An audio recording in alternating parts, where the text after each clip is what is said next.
Peace, family. Y'all know who it is. It's Dr. Bakari K. Lumumba, the progenitor of LumumbaSpeaks.com, the home of Black Empowerment Initiative, where we believe we could gain a competitive advantage by always betting on Black, in conjunction with Beacon Network, the Pan African social media extraordinaire, and the home of African centered news and information.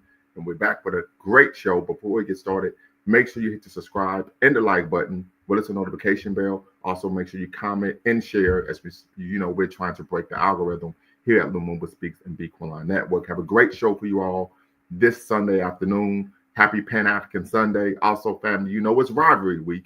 So go Buckeyes. We will be posting content on the game, the greatest rivalry in the history of sports, the Ohio State Buckeyes. And as you know, watch my French, but we're going to make sure that we make Michigan our bitch again, family. So just want to make sure we make that clear that right here is Buckeye Nation for life. But family, we have a great show for you all this afternoon where we're going to be discussing anti-DEI, the importance of representation, and why Black cultural centers matter in higher education. So without further ado, family, I want to introduce the woman, the myth, the legend, your favorite director's favorite director, none other than Dr. Anna Marie Edwards. Dr. Anna Marie Edwards currently serves as the director of the Purdue University Black Cultural Center. Prior to this role, she held various roles in higher education, including her most recent role as the director of the Center for Black Studies at Northern Illinois University. She received her BS and MS in Hospitality and Tourism Management from Purdue University and worked in the hospitality industry for several years until returning to school to obtain an MBA from Valparaiso University. She earned a doctorate in educational psychology in August of 2021, where an emphasis centered Black women and identity development in higher education environment. Her other research interests include topics around race, motivation, leadership, and career development. Dr. Edwards is interested in ways of making research accessible to the public. Dr. Edwards is an active member of the Association of Black Cultural Centers, National Council for Black Studies, NASPA, and her sorority, Delta Sigma Theta Sorority Incorporated. She has represented at ABCC, NCBS, MWERA, NASPA, the ACPA, the Association for the Study of African American Life and History, also known as ASALH. Shout out to Dr. Carter G. Woodson, and at the International Self-Determination Theory Conference. Dr. Edwards is one of the co-hosts of the podcast Black Women Voices, a bi-weekly show about Black women in higher education. Dr. Edwards, how are you doing this afternoon?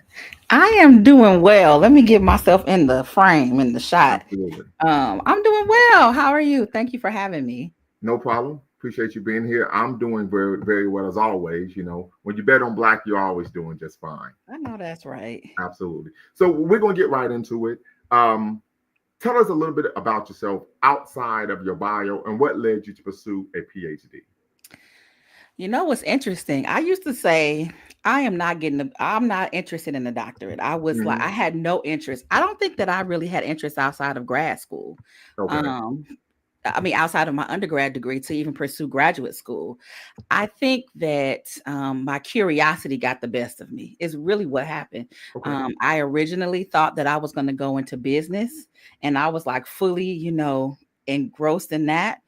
And then by chance, I had a meeting with someone who asked me to take over on an interim basis, a cultural center.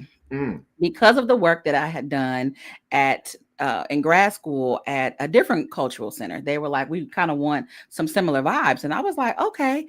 And I think when I got into the environment, it was everything. To work in a space that was uniquely a representation of the African diaspora is something to behold. And I think it just kind of got a hold of me because even though I was taking classes, I really wasn't committed. I was like, okay, but once I got into that environment, it changed my perspective and also changed my topic of even what I wanted to research, and everything kind of shifted. And then I started to see the writing, not just the writing on the wall, but my predecessor in that particular position had a doctorate. Right. Because I didn't know a whole bunch of Black Cultural Center directors that had doctorates. But this particular center, not only did she have a doctorate, but she had a dual role. She was a faculty member and she ran the center. So she was getting it, okay. Yeah. So that for me was like, okay, it just made sense for the work that I was doing. Okay. Very good. Very good. So Hmm. let's shift gears a little bit. We're going to talk about, of course, the higher education community and Yeah. some of the legislation that's coming down the pike. Why is anti-DEI, anti-woke legislation in vogue nowadays, in your opinion? Well, you know what? I honestly think that we have to go back to where we just start breaking down education as a whole, Okay. right? Because once we started to take out pieces of history and educating people, then it was easier for them to rely on feelings, right? So I don't want to feel a certain way when you say something to me about history. I don't want to feel bad. I don't want to feel shamed. And I think, we're in this space where people feel like, and I'm going to say very specific people, because not all people feel this Right. way, but very specific. When we look at the legislation, it's all about, not wanting people to have to be accountable for anything that they were quote unquote not there to do, Right. you know. And the methodology that was employed to get there was a lack of education, right? So we started dumbing down things. We started removing certain pieces from history, even more than we were already doing, right? And started to just teach things how we wanted. And so now we don't even want to hear what is actually reality. We don't want to teach that.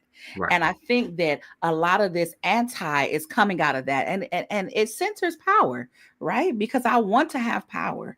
I want to have power over this particular thing. And so I think that there's a lot of fear on people who are in the non-majority at this point, around what could potentially happen Right. if, right? So I think a lot of stuff is coming out of this sense of fear. Like, what could potentially happen if this actually was taught or this actually was perpetuated, and it's an unfounded fear, but that in my opinion is how we got here, and how you see that dismantling and just in a very intentional way, a pushback, and a rollback on a value system that actually never rolled back, right? Right. So it's not that people ever wanted DEI, Right. you see, but it is now it's really popular to vocalize, I don't want it.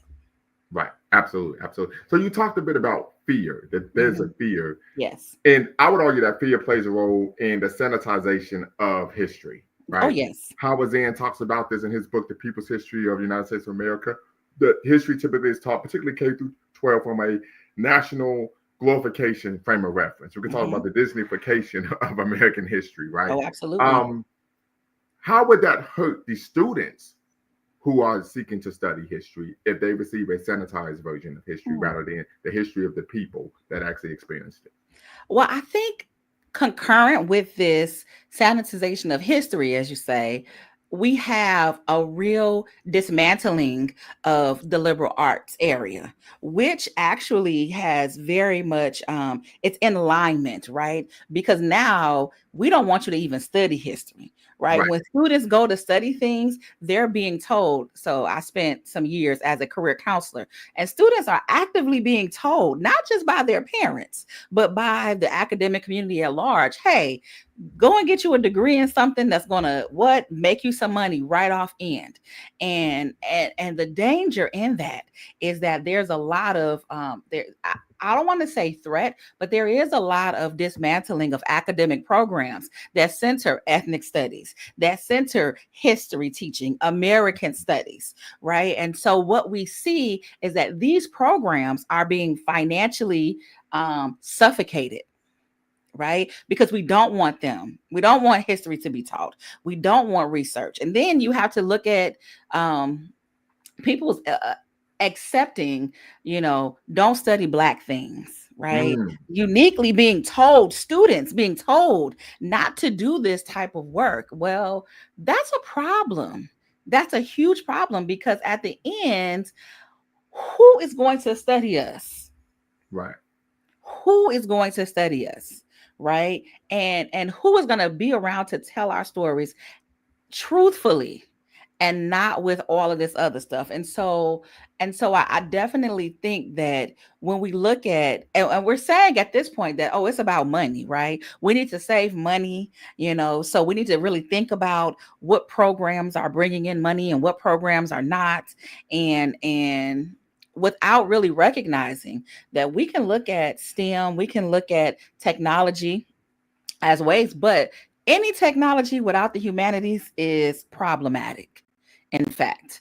And so, being an advocate of students going in those pathways, and to their point, to their credit, students are following what they are being told to do, Correct. right? And so we have a lot of people who are actively saying, hey, don't go into African American studies. You'll never do anything with that degree anyway, right? And so what does that do to not only our psyche, but to a generation of folks who weren't learning our history anyway?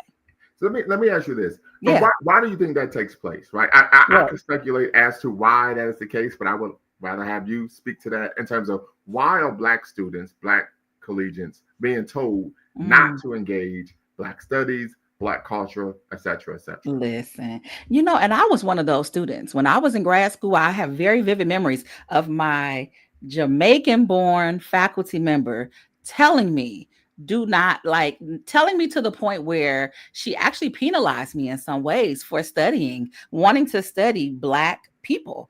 She Mm, said it'll pigeonhole you, it'll put you in the space. But I think even more, I have like a little micro thought around this. Well, it's not really micro, but when we started to think about how we as Black people educated our children, once we started this period of integration, then it mm, got to a point where we just felt like, oh, now we're here, we've made it, right? So we've made it to that self-actualization period point where, we want our students are now in schools that are predominantly white, and they're mixed. So we have made this theoretical transition, right? So our students don't need to know that, right. right, from a very young age. And so you put that with the fact that a lot of the ways in which we as a community showed up for each other, right? Community wide programming that was mandatory. I remember growing up, there was never a MLK program that I didn't miss, a citywide program, Right. like we had programs that people didn't miss. And a lot of those conversations were also coming through churches and different types of institutions. Basically, we see people disengaging with that, or those or that not happening, or even parents saying you are just as good as them, right? Very harmless. And now that you're in these schools, you're learning all that you need to know. So it's more Mm, about, how do I get you to the next step? Take more AP classes, take mm, more like take more of the things that are going to help you in ways that we think. And then there is just there's less teaching that's coming out from the family, right? How many times did you have your parents sitting you down teaching you about, I mean, I know I learned from my family about a lot of Dr. Carter G. Woodson and Marcus. Like, those are conversations. We watching Malcolm X and Ruth. We're watching this information. We are getting it in the homes. And then you just have this generation. It was a period of time, and I can't really pinpoint it, but there was a period of time when that stopped being the case, and yes. we start being gearing our students, gearing our children as we raise them toward consumerism. And Yes. so when we do those things, then you are gearing them towards a white supremacist mindset, period. And that includes in a historical context. Absolutely. There have been a number of social critics that argue that at some point the battleship turned into a cruise ship, right? And we know Oh, Dr. Beverly Tatum, her book, brilliant book, Dr. Beverly Tatum, family, if you all don't know, former president of Spelman College. She mm-hmm. wrote a book, Assimilation Blues. I actually have it behind me here. And she talks about the issues that come as a result of having that type of integrationist mindset and the adverse effect it has, of course, on African children's psyche here in America. But Yeah. you brought up a good point. So let's pivot to, we talk about this concept of integration. Why does representation matter? Because many people say, I don't see color, we're all the same, we're Mm, just Americans, we're just humans. They get into these mhm. abstractions of identity. Why does representation matter? Well, many scholars have also debunked that ideology of colorism, Yeah. right? Because Color blindness. Yeah. color blindness. I'm Yeah. sorry, color blindness. Because how are you blind to color, right? That is just another way of Yeah. othering. I always say, what you gonna do at a stoplight then, right? Listen, is that right? I think I know that representation is truly important in every space because there's simply only some ways that information is going to be transmitted. We are certainly a people that transmit through storytelling and through passing down of narratives and stories. And I also think that you can go to school for your entire life and not hear about one Black inventor. It would be Yeah. as if Yeah. we didn't do anything in history, Mm-hmm. that we had no contribution. Like if you just went to school, just a regular public school, you would think that you didn't exist. I Yeah. didn't have my first Black teacher until I was in the 5th grade, and that Mm. was a mind blown thing. I was like, what? And then I started having a whole bunch, and I think that we even have students that have never had a Black educator in their presence, not just K through 12, but I'm talking P through 20. And that's a Mm. long time to not hear about you, Yeah. right? Absolutely. So representation is the cornerstone, because what we know is that other people are seeing themselves, Very and true. because of that it has an impact on identity development, right? You need someone to introduce you to some things that perhaps you maybe have not heard about before. Um and I think in order to have that, you got to have representation. I think it goes back to our conversation, even when we talk about why get a doctorate degree, like because in our world we see a lot of people with doctorate degrees, Yes. right? We're inundated. But go to your family, right? Go to your neighborhood or your community. You're not seeing that you are probably might be the one of the only or one of very few. Well, then our future scholars, what do they see? Right. How do they see themselves, right, in that space? And so it matters that a student can come in and say, Dr. Edwards, it matters that those students can ask questions, and that not only we provide them information, but we can give them citations so that they can go and Yes. find the knowledge on their Yes. own. We can actually give them a roadmap and teach them how. Absolutely. Absolutely. So that is Absolutely. why representation matters. And we know it matters because we see a society that is so focused on representing itself in a certain way, right? If it didn't matter, we could just do whatever, right? No, Right. representation matters because you want to craft that narrative. You want to craft that experience of that individual. It's why we raise children in the ways that we do.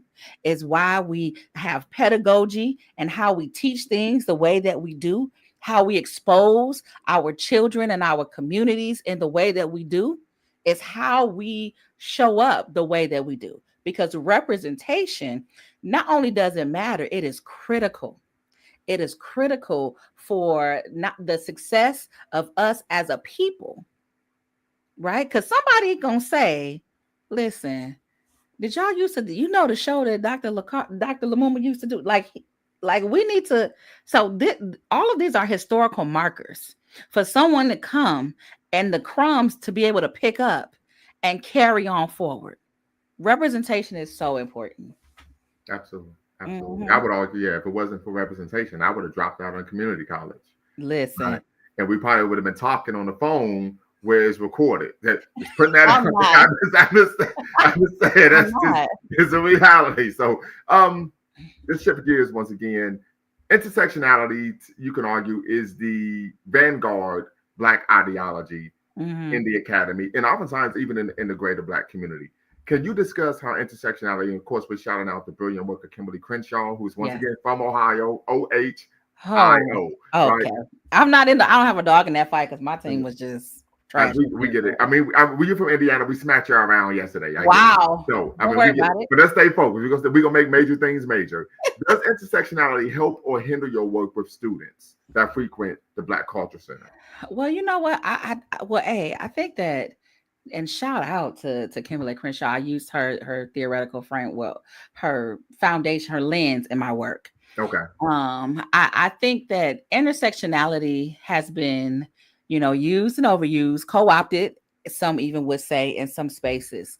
But I think that, when we go back to its core, thinking about the intersectional ways that Black women are showing up, and, the and how we present in these spaces, I tell people that they're in cultural center work, it's important to understand, and even in higher education as a whole, there is this sometimes othering, some would call it other mothering, sometimes some people will call it mammification of Black women, right? Mhm. And I think that there are ways in which intersectionality can help us break through that, right? Because of the ways in which we then we take back that power and show up, right? Right. And so when you drop a student off on a campus and they have a Black Cultural Center on said campus, that center does become like a second home. I have had students introduce me as, like this is my mom away from home, but we have to then go back and we got to break down some of those language pieces, right? Because what I am is your accountability piece. What I am is your part of your support system, a larger part of your support system, right? What I am is perhaps a connector or a resource.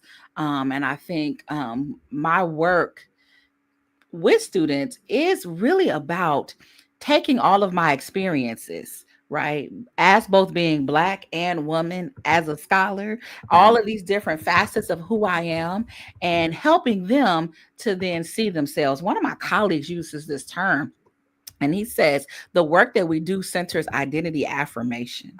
It's helping to affirm students in their Blackness and their themness, right? And the gender and all of the things, right? Our job is to make sure that we are both mirrors and doors, right? And that is how I see my work. That's how I see the work that I do. Very good, very good. So I'm gonna throw Mhm. you a curveball here, very Come on. quickly. So one, it is about intersectionality, so you're gonna be just fine. One of the critiques of intersectionality, well, one, you talked about intersectionality being co-opted. Could you Mhm. dig a little deeper in terms of how intersectionality has been co-opted, in your opinion? Well, I think that everybody, and as terms, I have this little thing that I generally say is that if it benefits Black people, other people just gotta see how they could just use it for their own Mm, benefit, okay. right? And intersectionality is no different. Um, when you hear Kimberly Crenshaw talk about intersectionality, she is talking about it with a Black lens in mind, a Black Right. woman lens in mind. And so really, when you take it to look at the ways, and there's something to be said about expanding frameworks and making sure that it encompasses a lot of different things. But at the point where you see it causing harm and being used as a weapon and not as a tool, that's the Mm, co-opting, right? okay. That is the co-opting of a thing. It's when, we have white women who are using that as a tool to say, yeah, well, as a weapon, right? In general, when you think through some of the research pieces, I've done panels and research presentations where people have asked me openly, like when I talk about intersectionality, I talk about my work on Black women and identity development, and they asked me, well, did you hold this framework, this lens up against white women? Mm, And you know what I have to say? I well, listen, I had to check somebody recently curious. on that. I Right. did. I said, well, there's no need for us to be in comparison because there is none. There is no comparison to our experiences.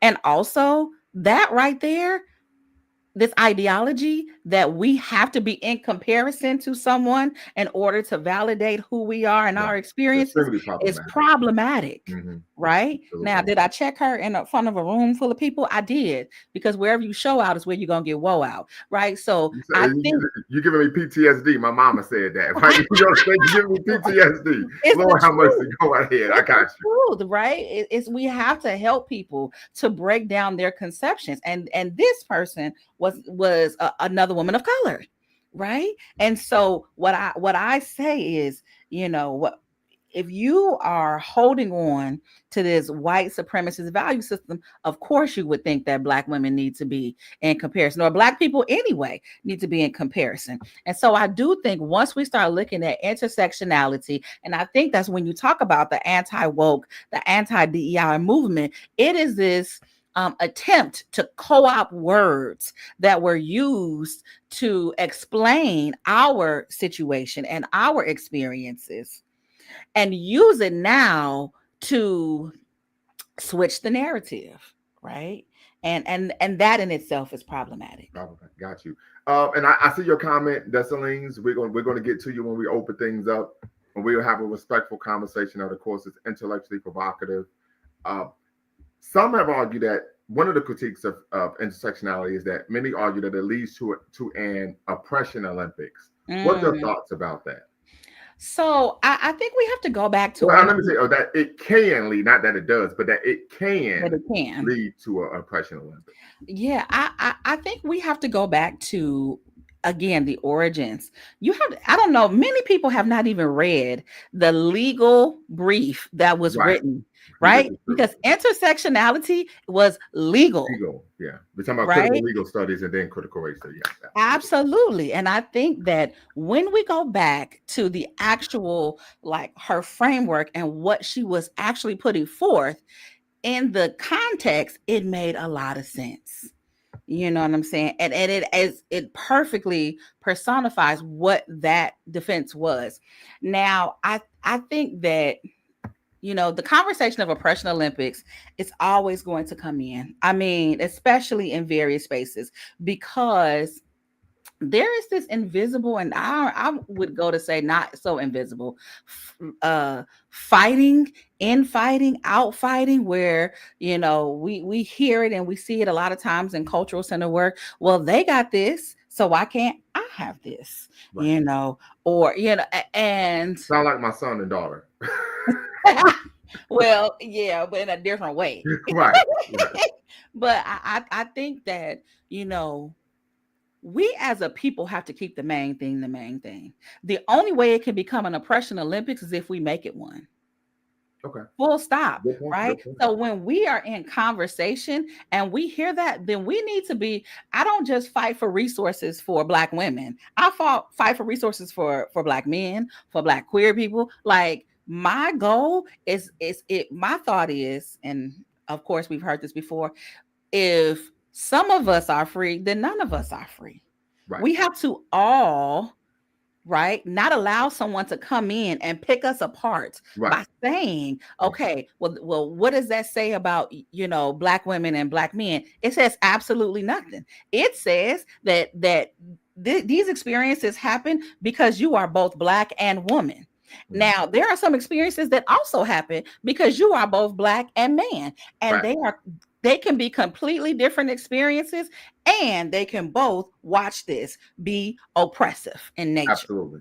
And they Absolutely. can absolutely coexist at the same time. We Absolutely. absolutely can chew gum and walk at the Well, at same the same time, time. which means that we can accept that multiple groups of people can and are being oppressed at the same time. We don't have to be pit against each other. That is an Absolutely. act of choice, right? Absolutely. And we have to reject that. Absolutely. Yeah. Clonal Hudson Weems in her book, Africana Womanism, talks about that very issue. So I'm glad you brought that up. Mhm.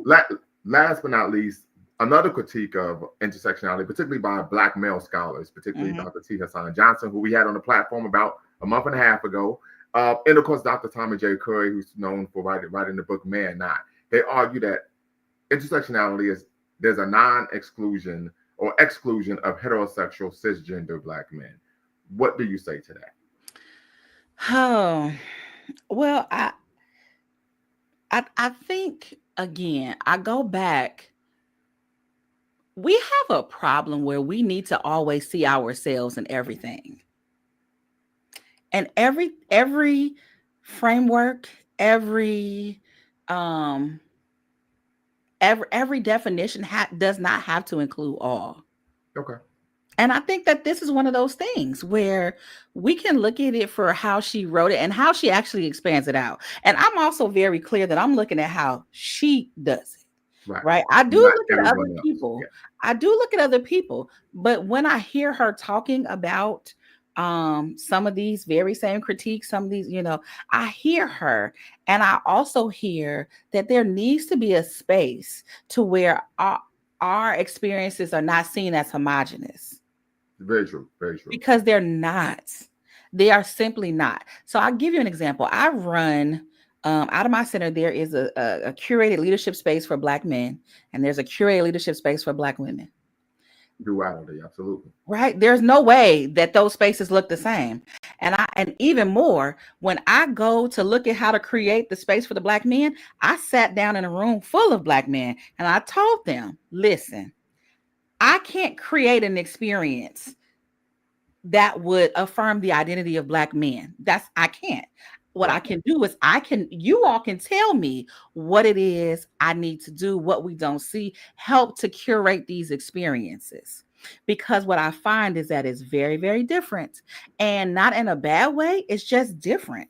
And yeah, I want to be able to make sure that everybody in these spaces are feeling affirmed, and that they're learning, and that they're growing, and that they're cross hearing. So yeah, and the space that's for Black men, they're gonna hear about all Black people. Same thing with the Black women space. I'm not just gonna get you in there and teach you that, but I will say that the higher education space loves to pit us against each other. Very true. Very true. Very Love true. to pit us against Absolutely. each other. And Cards on the chessboard. yes, even in the classes, there are two classes that I have heard of, and one in the African American Studies program. I'm not even gonna say which one it is, but the women's class is Black Women Rising, and the Black male class is like, you know, how did it's a very negative title, like Mhm. Black men and like the break. And I was like, what? What the French Absolutely toast. not, Right. Right. right? Yeah. Because what we're Framing doing, matters. Framing matters as well. framing matters. And I think we have to define ourselves for ourselves. If you're familiar with Ponce, we got to define Absolutely. ourselves. Takalia. Come on here. We Come have on to now. define ourselves for ourselves and stop letting outside people come in and tell us who we are. Absolutely. Absolutely. So, real quick, family, if you're watching, make sure you hit the subscribe and the like button. Thumbs up, thumbs up, thumbs up. Hit that notification bell. Comment as well and share. You're watching, of course, LumumbaSpeaks.com, a Black Empowerment Initiative, where we believe we could gain a competitive advantage by always betting on Black, in conjunction with Beacon Network, the Pan African social media extraordinaire, in the home of African Centered News and Information. And we're having a provocative, intellectually astute conversation with Dr. Annie Edwards, director of the Purdue University Black Cultural Center, and we're discussing anti-DEI representation and why Black Cultural Centers matter. So, with that, what is the core mission or missions of a Black Cultural Center at a historically and predominantly white institution? Well, um, I will say a majority of Black cultural centers were born out of resistance. And that resistance centered around not being taught about anything Black in their academic journeys.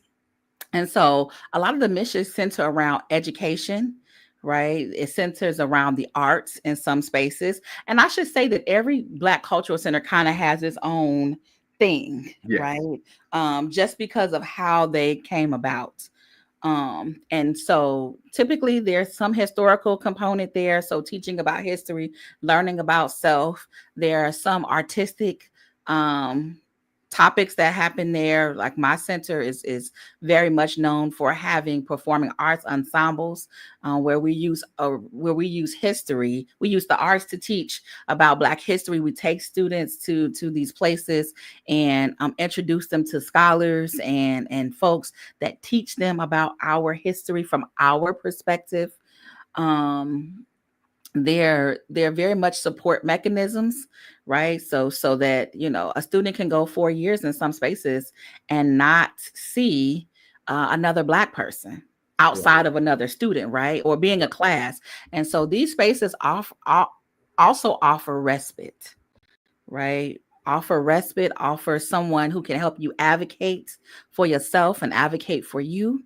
They are counter spaces in a lot of ways, right? So there are Come spaces on now. where a lot of our Black student organizations meet. One of the stories that I heard on our campus, Purdue is also the home of the National Society of Black Engineers.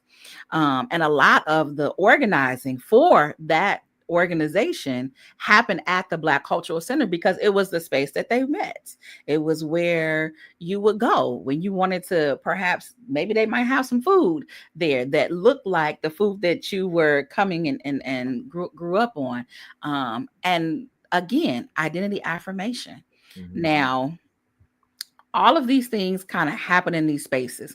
And then you have some spaces that are co-spaces. So they're both cultural centers as well as home to academic programs. And Absolutely. so there's a lot of co-curricular programs. When you think of who oftentimes are bringing some of those juggernauts to campus, I call them juggernauts, but our Black thought, our artists, are the people who our students need to see. I argue that everybody needs to see them, but I focus on a particular group, and so a lot of that comes through the Black Cultural Center and the work, and a lot of the coalition building, that happens on in these predominantly white spaces happens as a result of the power of the profession of the Black Cultural Center director and the people that work in that space. Very good. Very good. So, Black Culture Centers, as you stated before, came about via resistance, Yeah, particularly in the social struggles of the 60s and 70s. absolutely. But you work at a Black Culture Center that is rather unique. Hmm. It stands apart from most Black Culture Centers as it's a standalone Black Culture Center. Can you discuss what a standalone Black Culture Center is and why standalone Black Culture Centers are important? Well, my space, and I go back. I went to Purdue as well, and so this particular iteration of the Black Cultural Centers, because most Black Cultural Centers, if not all, started in some sort of a house, right? And so you're Correct. going to have alumni that call it like a Black house. Most Mm-hmm. of them have had Heritage House. that was their Yeah. experience, Mhm. absolutely. And that was their space. So to be a standalone Black Cultural Center is critically important because we have our own space, so we can define and we can do the things that we need to do in our space, specifically. For me, being able to I spoke before about our performing arts ensembles. We have 5 performing arts ensembles, and then we have another one, which is a research ensemble. Now, I Mm. work most closely with that research ensemble, right? Because their role is to help shape and tell the story to their peers, right? And then to disseminate research and work. And it's important because, when we talk about how do we curate and cultivate the next generation of Black thought, right, of leadership in ours, but then the incubator has to be somewhere that is safe for our students to learn and grow. um I don't There's not an alumni that I don't meet that either they have worked in our space or they participate in our ensembles, and they all say the same thing, that the work that they do now professionally, whatever that is, perhaps, their way was made easier, and their perspectives have changed based on their affiliation with the cultural center. Um, it's quite special. And I didn't really know how special it was until I came back to it, because I also said I don't want to work in the Black Cultural Center space. Because it is so much hard work. It's a lot of hard work. I get to teach students and see them as they are making that transition. We have a library in our space that is dedicated to from we have from children's books all the way up through records, through videos, right? Through all types of media, so that students can learn about themselves. That's huge, right? That's huge in a space that a student might not ever get that opportunity. College is especially interesting in terms of a point of development, because it is a space where most students And I would venture to say all students, that is where you're developing out. It is where you have like your first taste of freedom in a lot of ways. It is where a Very lot of true. ideology, a lot of things are formed, right, during the college process. So it is very critical and important that we infuse some of the knowledge and history and understanding, that we bring the Nikki Giovanni's and the Sonia Sanchez's and all of the people that we need to be able to be in conversation with these students. Absolutely. Talking about the Mhm. great line of divine that is, of course, Black resistance to, of Listen. course, anti-Blackness and global white hegemony.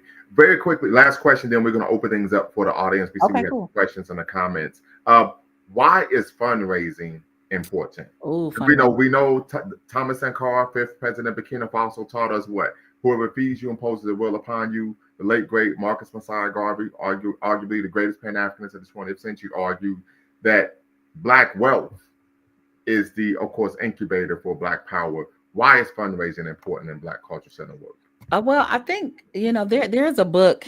I wanted to look back and see if it's there, but I have it somewhere here, and it is a book that was written about Madam C.J. Walker and Okay, her giving, and I think that again, when we go back to cooperative economics, when we look at I'm very huge on using those principles of Kwanzaa to teach our students different things and how they are supposed to just live their life year round, right? absolutely. And so part of it is, if we do not have the money, if we don't have the money, and if we don't support what the things that are important to our next generation, then when people come in and dismantle it, who's going to pay for it?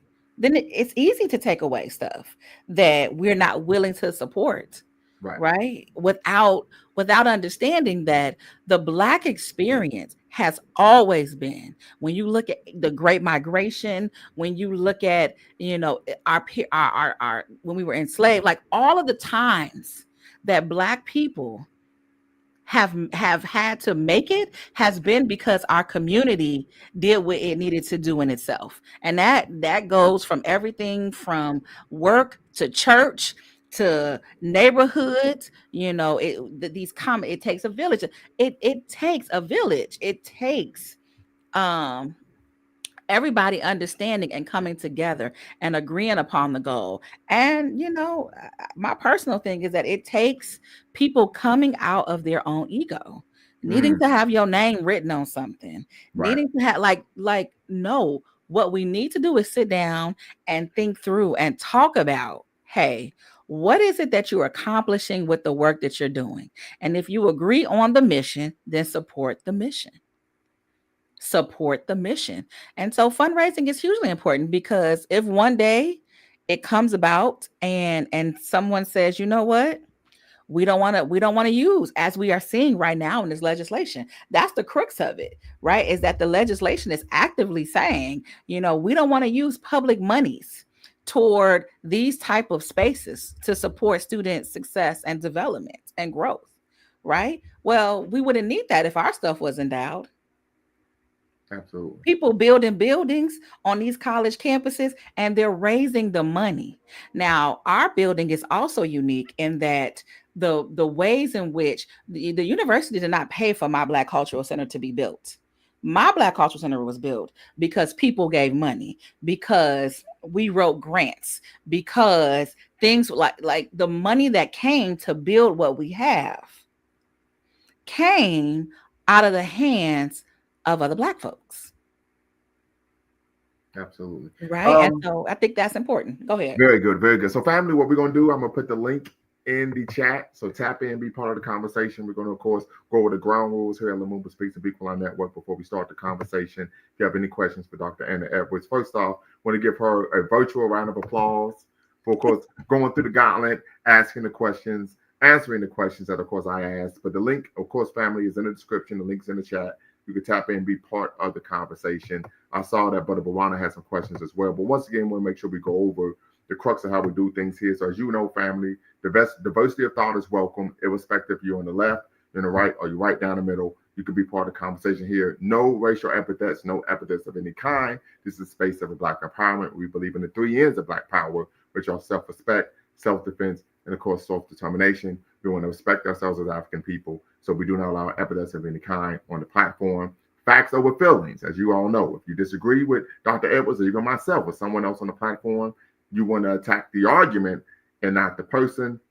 And then last but not least, no fundamentally false statements. So you could believe, you could be of the ilk, you could be one of the blind witnesses that believe that LeBron James is the greatest basketball player of all time. Oh my However, God. if you were to claim that LeBron James is the greatest basketball player ever because Michael Jordan only won 3 championships, that is an inherently fundamentally false statement, and I would have to tap in and get you up out of here like the guy on the Apollo. And of course, last but not least, family, as you all know, our mission here at Lumumba Speaks and Be Quran Network is not to neither exonerate or vilify, but to simply challenge conventional wisdom and re-examine what has previously been accepted as fact. So once again, family, the link is in the description. The link is in the chat. Tap in and be part of the conversation. If you have any questions for Dr. Edwards, I see Brother Bawana from the Bahamas. Shout out to the Bahamas. I know it's nice and warm there. We're freezing here, but it's cold all right. Brother Bawana asked a question. If PWIs are so oppressive, would she advise Black students to go there? Why not go to an HBCU instead?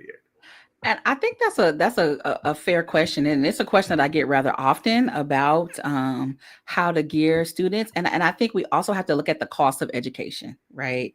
A lot of HBCUs are private, Yes. And expensive, or Okay. and they can be both, and they can be public and expensive as well, right? And so that there could be a cost barrier for students.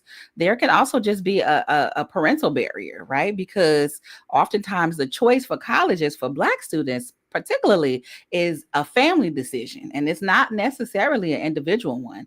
And so you have a lot of parents that are like, you can't go far from home, and if you live in a state that don't have HBCUs, then that's just not going to be an option. And I think that some people particularly feel that was my situation. My mom, she was like, you're not going, you can go to any HBCU in the state of Indiana. And I'll wait for y'all to determine how many of those exist. None in the state of Indiana, right? And so you have there's a lot that goes into the decision to go to college. What financing is available, where that student, if that particular institution has the major, if that student can get into that particular institution, So the college decision making process is very different. And I think that I wouldn't say that every predominantly white institution is repressive, because I simply worked at a PWI that I had almost 20% of the student population with Black kids. That's a lot. That was a lot, right? And so those students did not have that experience. They didn't have that experience, right? They had some other things. And so I think that, the answer is not perhaps that simple as to just say, hey, just go to HBCU. Those exist. There's tons of them. But I think that there's a lot of factors that go into that process. And I would advise students to go to the university that carries their academic major, right? Whatever they wanted to go into, even though we know that changes throughout the journey, but that where they feel welcomed and seen. Right. And however that might look. And so that might be through the work of the Black Cultural Center. It might be that through the work of some of these additional programs that are brought on campus to support student success, and not just academically, but personally as well. And so I think that we have to, make sure that when they are choosing the universities that they go to, that they are choosing spaces that are going to be positive for their growth and not detrimental to their destiny. Absolutely. I think another thing we talk about historically and predominantly white institutions is they're public institutions that are taxpayer funded.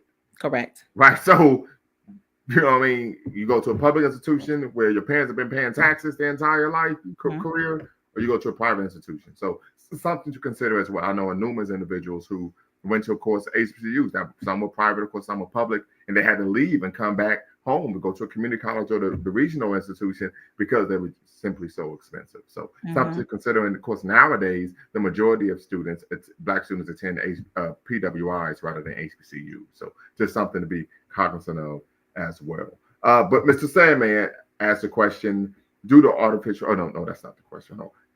DEI initiatives outside of, what are your thoughts on DEI initiatives outside of academia? And do you think there's a class component to DEI as well? Oh, those are two different questions, but also very good. I think that, and I have this conversation with a lot of elders that I talk to, right? Because we use terms like DEI initiatives, but they have been doing this forever. My auntie was the first black woman to, or first black person, period, in her particular facility at GM to do what she was doing. She had to navigate some DEI things in a way that, as we have had conversation, and she was telling me about my uncle who was on the railroad, like, just, I think that outside academia, you have two kind of sets. You have the set of people who made all of these DEI promises and said, we're going to do this. They were, and a lot of them, we have to acknowledge, were new to the game, right? They really weren't doing DEI work prior to, and a lot of it we'll center around the 2020, right? And they had all these promises that were going to come out, and they are not, we're seeing a rolling back of those. But those companies who already had DEI initiatives and were already working in that space, they have leveled their commitment. They've continued their commitment in those ways, right? Because you got to, you're supporting your employees, your future and present, right? Because if you want to attract folks, you got to be able to show that you're doing some of those things. And we see that the companies who are doing perhaps the worst in some of the ways are doing that because they have rolled back those, because, or they don't have them in general. I think that we're still seeing corporate boards that lack diversity in any way, shape, form, or fashion, which means that they are making decisions for their consumers, based on the people that are in the room. And so we definitely are still seeing a lot of that. But I can say that there is a cautiousness, especially with the recent repeal of the affirmative action. People are actually broad stroking that in a lot of ways, which it was very specific in what it was dealing with. And again, companies took that opportunity to roll back things that they didn't really want to do anyway. Right. Okay. So the other question is, do I think that there are class components? Yeah, absolutely. Absolutely. Heather McGee wrote a book called The Sum of Us. And it was about what racism costs everyone. And there absolutely is a class component to DEI, right? And some of that is what we're seeing in terms of affordability. We're getting to a space where there are some students who can afford to just pay outright for college and not get any financial aid, right? And so they can. Okay, but that comes with different things, right? Then those students who might need a little bit more or a lot more support, not just in terms of paying for college, but just being supported throughout the process, right? The things that we're able to offer, the things that we need to do in our work. But I also think that class,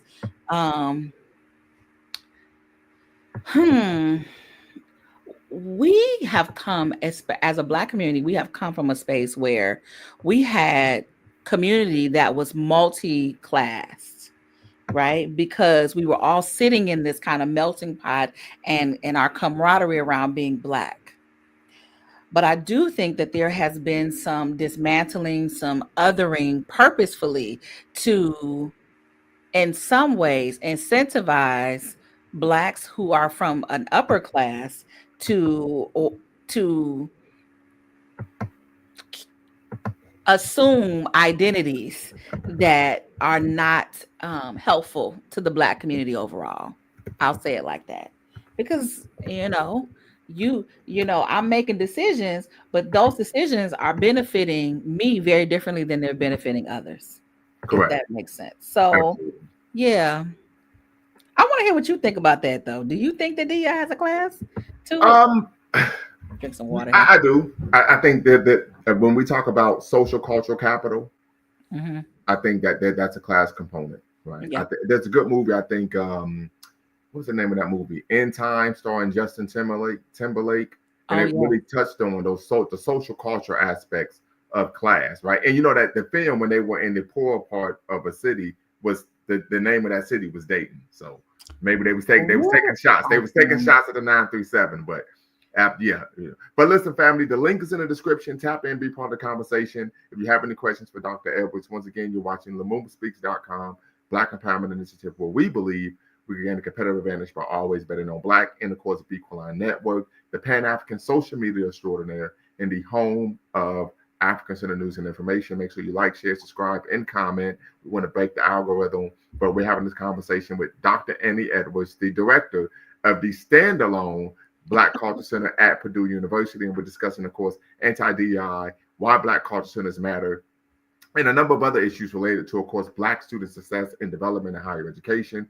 Many of you have asked that you will want me to interview some of my colleagues, and so we're doing that. So this is your chance. This is your opportunity. Don't blow it, to tap in and be part of the conversation. Also, family, if you want to tap in, as you know, you do not have to climb up to do so, and you can use a pseudonym to protect your identity. Like, we may have some conversations that may be an issue of concern for many of your employers. So you can use a pseudonym, and you do not have to climb up to be part of the convo. But tap in, the link's in the description. The link is in the comments. Be part of the conversation here at Lumumba Speaks. So let me ask you this question. The election was almost 20 days ago, actually. Mm-hmm. Trump is building his cabinet. Mm-hmm. He's articulated a anathema for DEI actual history. What do you think will be the state of Black culture centers under a Trump administration, particularly when he's argued that he's seeking to dismantle the Department of Education? Yeah. Whew, you know, I try my best to just block all of that out. Okay. But I know that I can't, right? So I know that I can't sit and do this work and do it effectively without tapping into that conversation. And I think it's important to note that a lot of our students are feeling that. They feel there's a fear, there is an uneasiness about their abilities to continue the education system. Now, America is a capitalist nation. Okay. Correct. And the way that education has been developed means that it requires consumers.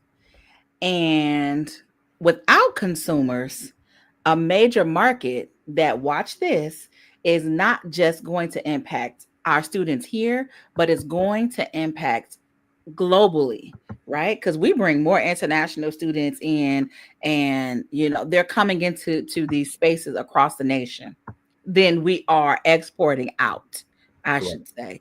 So I am curious to see, what this thought process and actually the what the actual end results are going to be. We saw in the last his last presidency, that there were a lot of things that was just rhetoric because it was simply impossible. Now, can there be damage done? I'm not oblivious. I absolutely believe that there can be. But this is where the role of the company and the advocacy that comes in. So this is where you see who really about that life, right? Right. Because they're going to be the ones to step in and say, hey, you're messing with our workforce in states that are with a regressive population, like the state of Indiana. Our population is not increasing. People are leaving the state. They're getting this. So we have this brain drain.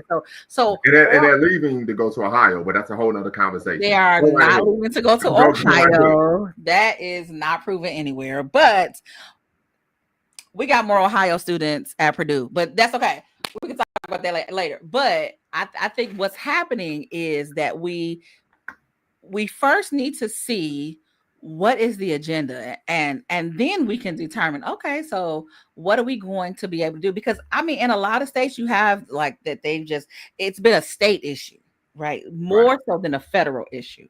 The federal issue is the Department of Education, and how education, which we did see a lot of, I'm just gonna say foolishness because I don't have a better word for it, during the last administration, right? When we came to the education piece, what I do think we're going to see is a great impact to our K through 12 education space, and specifically in the ways in which students are educated and have access to education. I think the higher education promise has been, we don't want to do any training. We don't want to, we don't want that specifically. But there are people.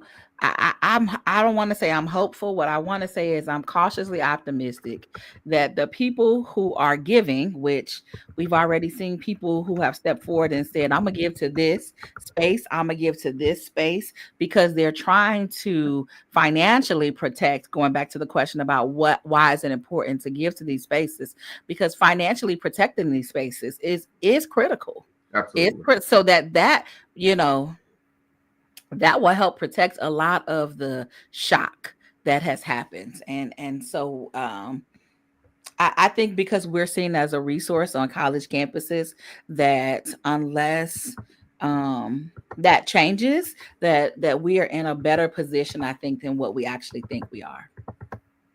Very good. And you talk about some of it is going to be institution specific. I think of the University of Arkansas that dismantled their DEI offices. We think of the University of Prematurely. Kentucky that dismantled their DEI offices, and the Black Cultural Center. They had a Black Cultural Center, the Martin Luther King Jr. Black Cultural Center. Should have They been did. Dr. King and Coretta Scott, but that's a conversation for another day. It should But have. they dismantled it. They did.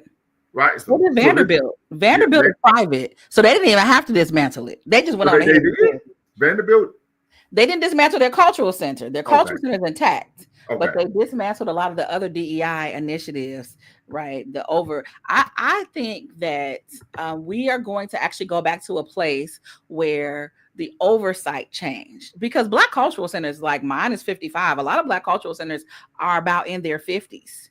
Right. And so it's not the cultural center spaces that are the problem. Typically what I see as the main thing is the oversight. So these offices that are DEI, the chief diversity officer, those are the spaces that I think carry the most threats.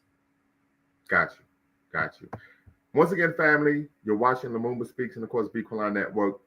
You wanted this conversation, tap in, be part of the combo. You have any questions for Dr. Edwards before we let her go? Because she has to lick her wounds from, of course, us giving Indiana the beat down. I don't work in Indiana. Did y'all play Indiana yesterday, or did y'all play Purdue? Wait, I mean, we played Purdue. We smacked them around. Yeah, that was already. You play Indiana. They were the ones that were undefeated. So right. I mean, and we know what Purdue looking like, but we had to smack them around a little bit. We beat Dr. B Tina. It's okay. But so what we have here, family, of course, is Dr. Anna Edwards is from Gary, Indiana. Shout out to Gary, Northwest Indiana. In the building. So she thinks she's thorough because she's from Gary, but we have to know how we do things here in Columbus. So it's all good.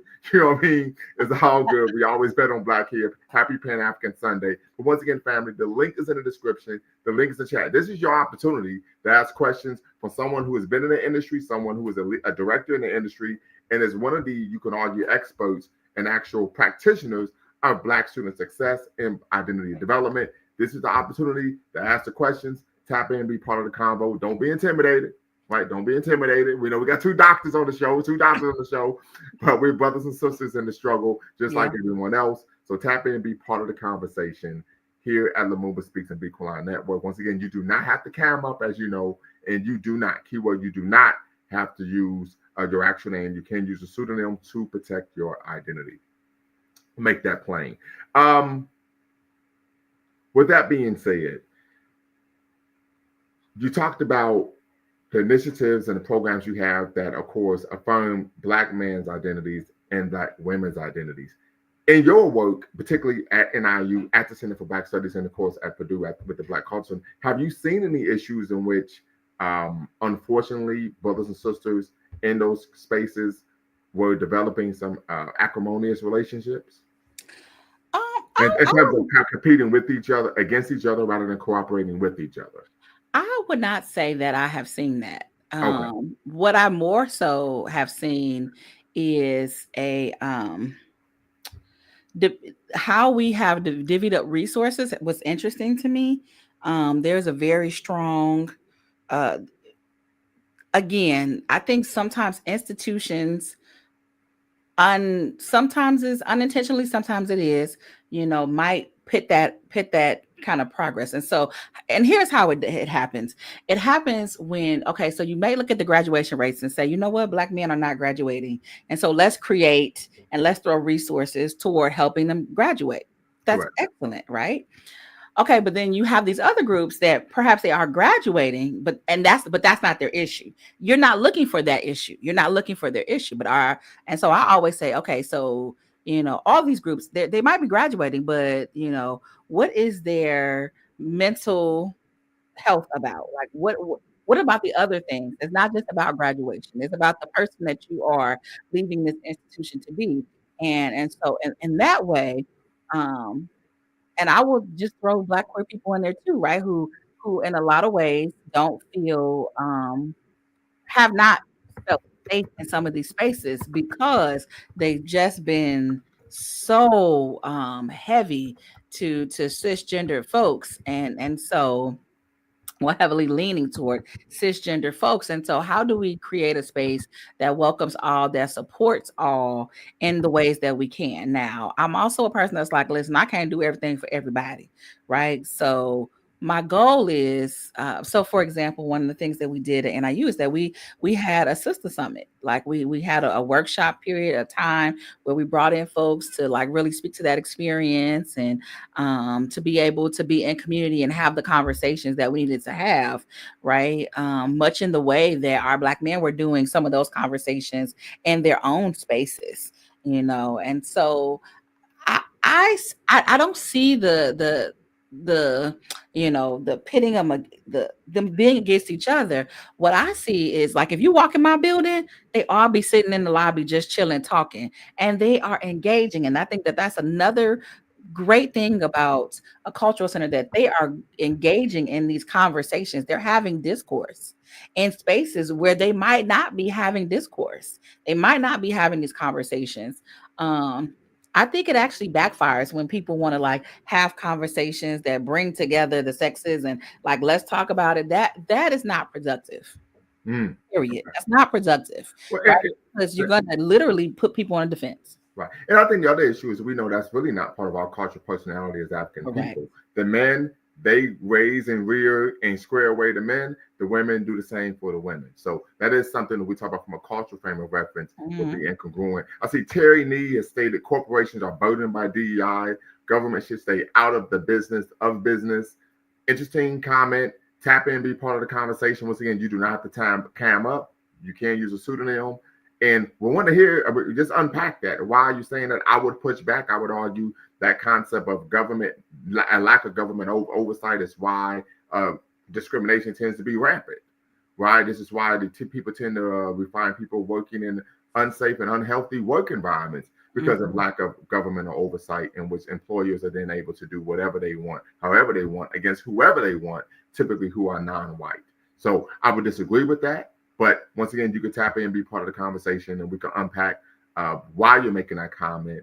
And maybe it makes sense, maybe it doesn't. But once again, we do believe in diversity of thought here at Lumumba Speaks and Be Quiet Network. But don't duck the smoke, right? A lot of people, if they make a comment, of course, that goes against the grain, we always invite them to come on and speak their piece. Most people don't do so. I mean, I know I'm in the gym all the time, but I mean, I'm not threatening. So listen, tap in, be part of the conversation. Business is easier to change than government. So once again, I think that I don't know what you mean by that, but tap in. The link is in the description. The link is in the chat. Tap in to be part of the conversation, so we can really get a more robust understanding, a thorough understanding of what it is you're trying to communicate and articulate. So you talk about, and I'm glad you brought up Black queer students, right? We know that that is oftentimes a sizable demographic on campus. They would make the argument that Black cultural centers are a heteronormative space. Yeah. Do you believe that's true? Is heteronormativity problematic? How do you make space for students that are Black and queer? Well, I do think that our spaces have been that, right? But I think that in a way, to where we've had Black queer people in our spaces since their inception, and as well as in the struggle like for Black liberation, and I think that what has happened though is that, um, in some ways, We've had the rise of, gender and sexuality centers that in some ways have tried to make students choose an identity to perform, right? Mm. And in doing that, some of that work has been, okay, well, you don't need to go to the Black Cultural Center because they're not going to support you. Or actually having staff who have had very strong opinions, toward in the negative toward queer people. And I think that my philosophy has always been, we are a space that supports Black identity development. Now, you walk in the door, you identify as Black, then that's who we want to talk to you. We want to help you, right? And I think that um sometimes we're doing that, and it is like, well, no, I just want to do this because of the identities that we hold, right? There is this lack of thinking through clearly the identities of the diaspora, and what does that mean to even have a queer body, and be African, right? Are we ready? And how much of that influence is coming through religion, bad theology, I would argue, right? How much of that is coming through that lens, right? And I think that for me personally, I'm very intentional. I think another group that we don't talk about is a lot of our bi and multiracial students who do identify as Black and also don't necessarily see themselves in our spaces. And I kind of have maybe a half different opinion, because it's like we can't do it all. So that's why we have to coalition build. That's why we have to build in community. That's why we have to think through like who we're putting in front of students, their thought process, their ideology, right? And how are they talking about Blackness, right? Because I do think that that matters. And I'm not saying that the person has to be Black and queer in order to get on the stage, but I think that the person has to be Black and educated about Blackness and its and all of its identities. And if you can't do that around the table, then it's going to be a problem. Someone is going to get missed. Mhm. Yeah, Um, I think yeah, that's a great point because yeah, what tends to happen is, unfortunately, some of the education that Black people receive is siloed, right? And so what yeah, happens is they tend to have an insular educational viewpoint or frame of reference or paradigm, and then they begin to, and I've seen this particularly in the academy, they begin to make claims about different aspects of African history or culture or even yeah, Black history and culture that are, of course, adverse to the facts. And you're like, hold right, on, whoa, Nelly, time yeah, out, love you being here, but we can't support you making claims that are ahistorical because then at some point we're almost in the same vein as the European Christian colonizers and slavers, and then Arab mhm, Muslim colonizers and slavers that are willing to falsify our history in order to promote their own ideology and way of being. Right. So we have to be very careful with that. yeah. I would get to your comment, LMA. Quick question. You talked about performing identity. I've read the literature on performance about the performing identity, but I'm quite sure maybe the audience have not. Could you kind of break down and give a definition or understanding of what it means to perform identity? Well, my understanding is when, well, it's the underpinning is a lack of knowledge of self and that identity, right?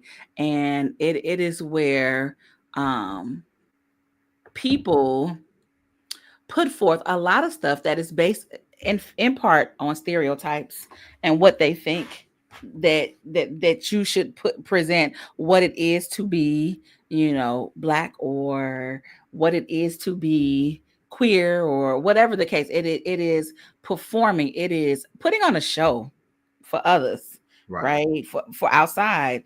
But I think it's deeply entrenched in this misunderstanding, lack of understanding, um, of self, of history, of knowledge, uh, fully undeveloped, I would say.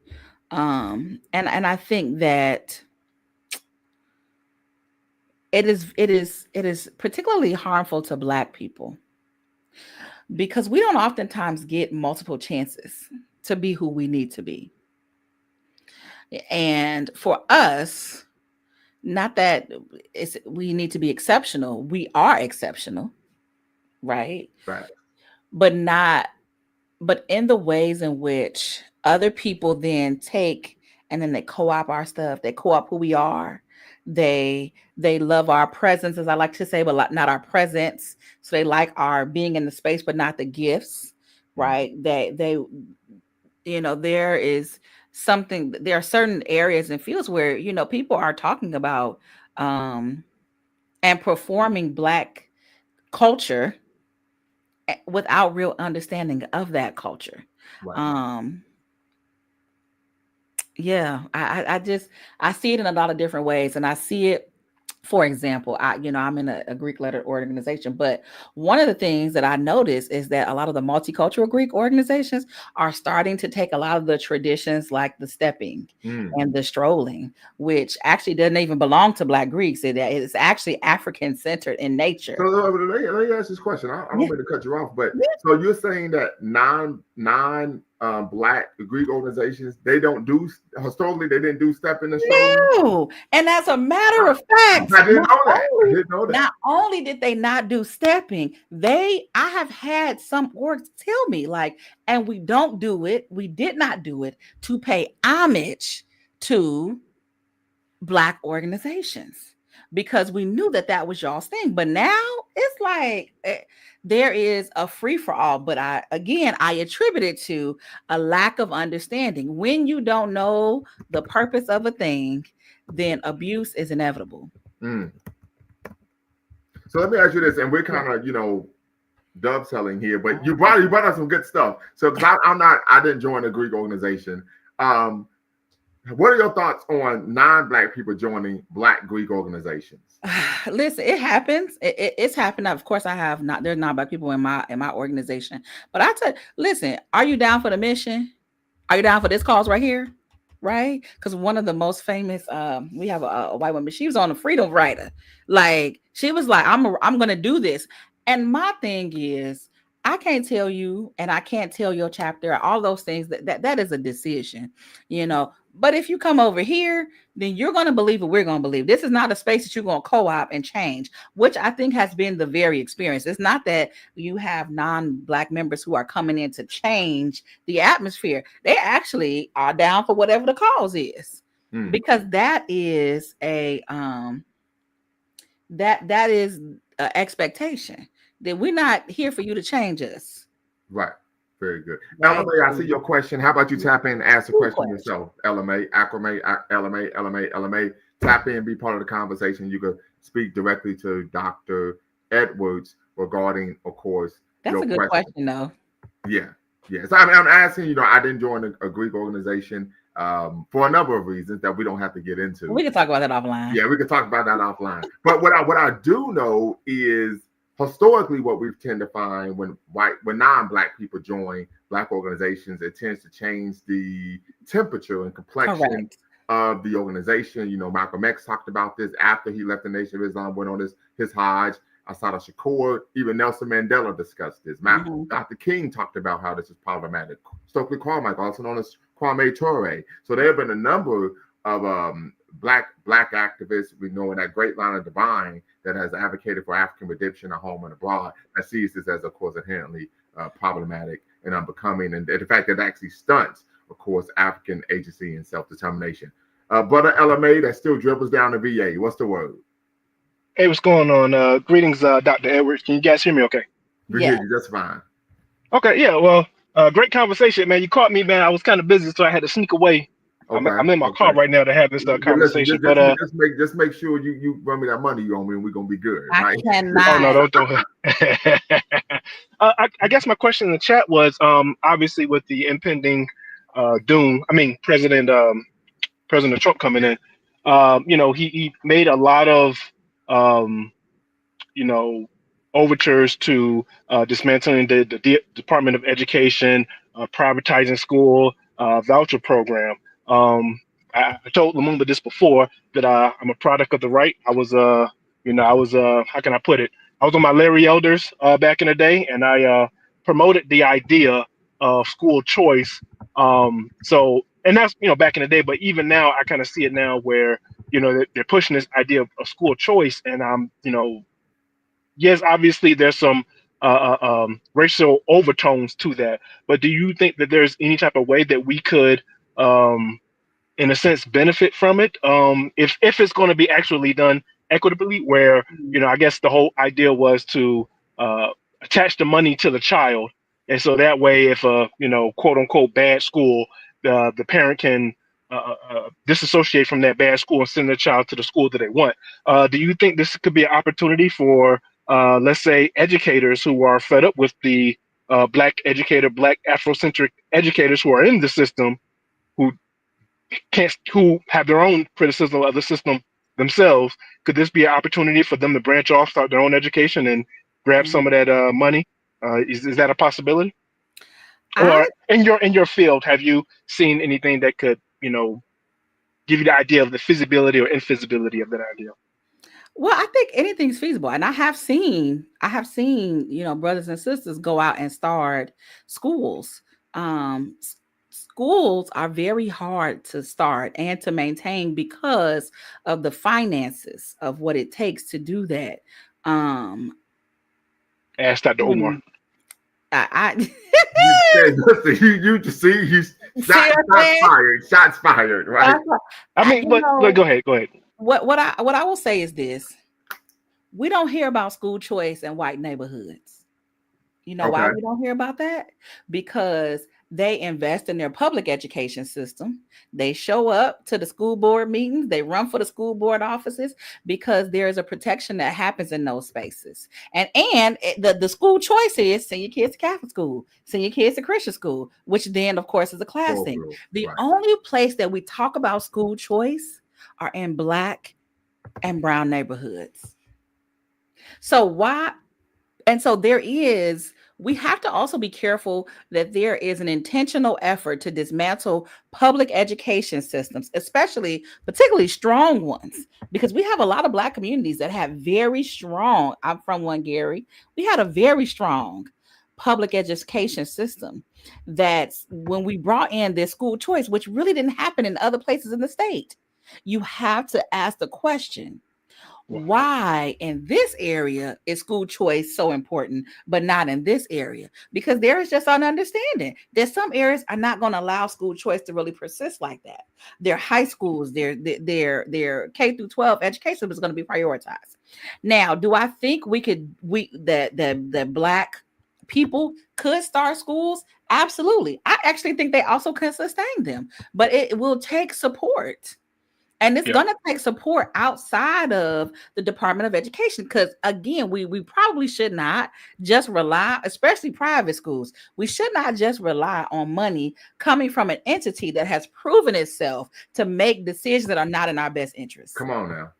So we can capitalize and maybe get some of that money, but at what point are they going to say, look at how exceptional them schools are? And we know that. Yep. I can't think of the name of the school, but I think it's called the Box School that was in Georgia. Like, we had these Black private schools back in the day, and I'm gonna look it up before we get off because I want people to know the right information. We had Black private schools, specifically and particularly in rural Black and rural areas, right? Period, in the South.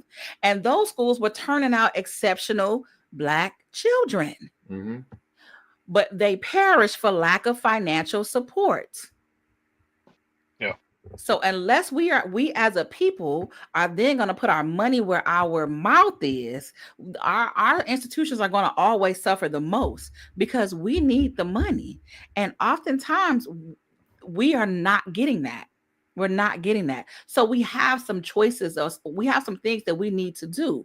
And honestly, we've been asleep at the wheel, right? So it's easy to dismantle something that people haven't been protected for a long time. Because now you acting like they don't care about them when they actually do care. They just wasn't taught to care with the same level of care that other people have. And so, we have to, it's like, what they say, 6 eggs in one hand, half a dozen in the other, right? There are pros and cons to each. The question is, where can these schools exist? How can they thrive? And how can we do it in a way where students are being affirmed, and that they're learning about themselves, and that it's a great school environment, that it is setting them up for future success. I know in Indianapolis, there's the Rooted School, but that school, I think, just graduated either their first or second class of high school students. And I believe it is affiliated with a local church, but it is definitely African centered in nature. From my understanding, there's a school, a sister out of Rockford, Illinois, who also has started a school as well. So I think if we really want to see if it can work, then we need to test our theory by supporting those schools that already exist. Right. Now, if there's a way that I can curate a list of schools, and then listen, when Black people started supporting the initiatives that are supporting us, then we can talk about that, is can we privatize education for ourselves? We could do all things. We are very creative and a very strong-willed people. We endured a lot, right? And And not just here. and to that point, and I Mhm. mentioned this to Dr. Lumumba earlier on. Black people really don't. We really don't act right until like there's a external threat to us, right? When Biden was at the wheel, everyone was all, just kind of doing their own thing. But now Trump's in here. Now you're gonna see a lot more Afrocentrism, which I'm glad to see it, but it's kind of like we should have did this while times were Yeah, good. yeah, So then when yeah, times yeah. are bad, yeah. Yeah, So I mean it that tends to be ephemeral.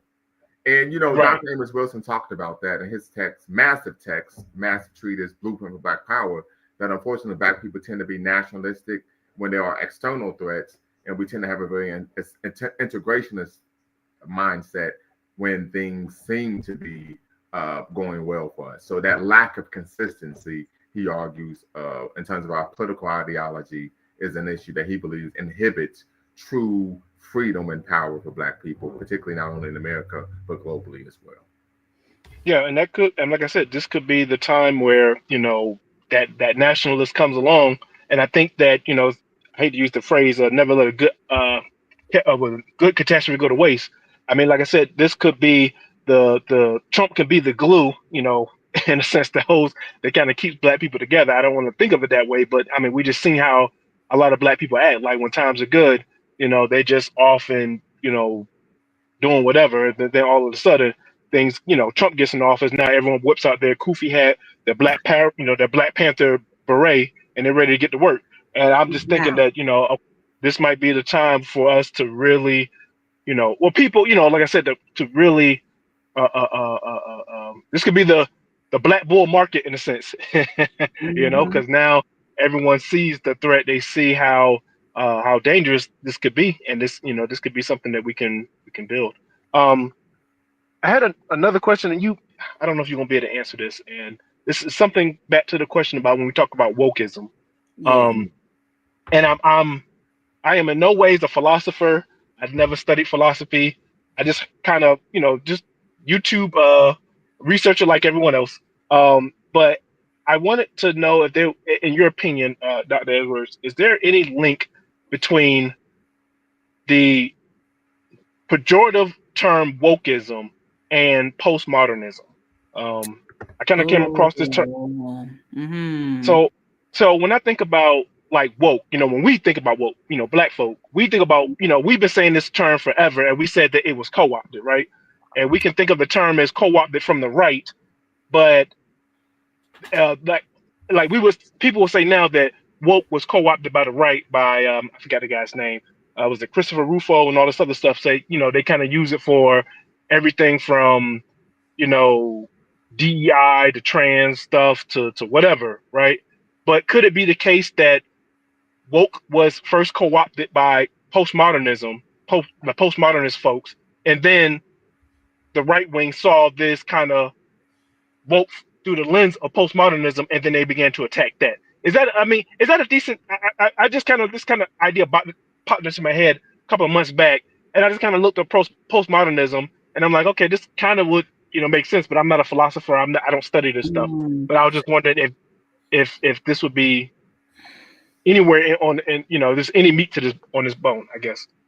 So the term postmodernism, really just means that it's philosophical in nature. So I'm not a philosopher either, or a philosophy major. But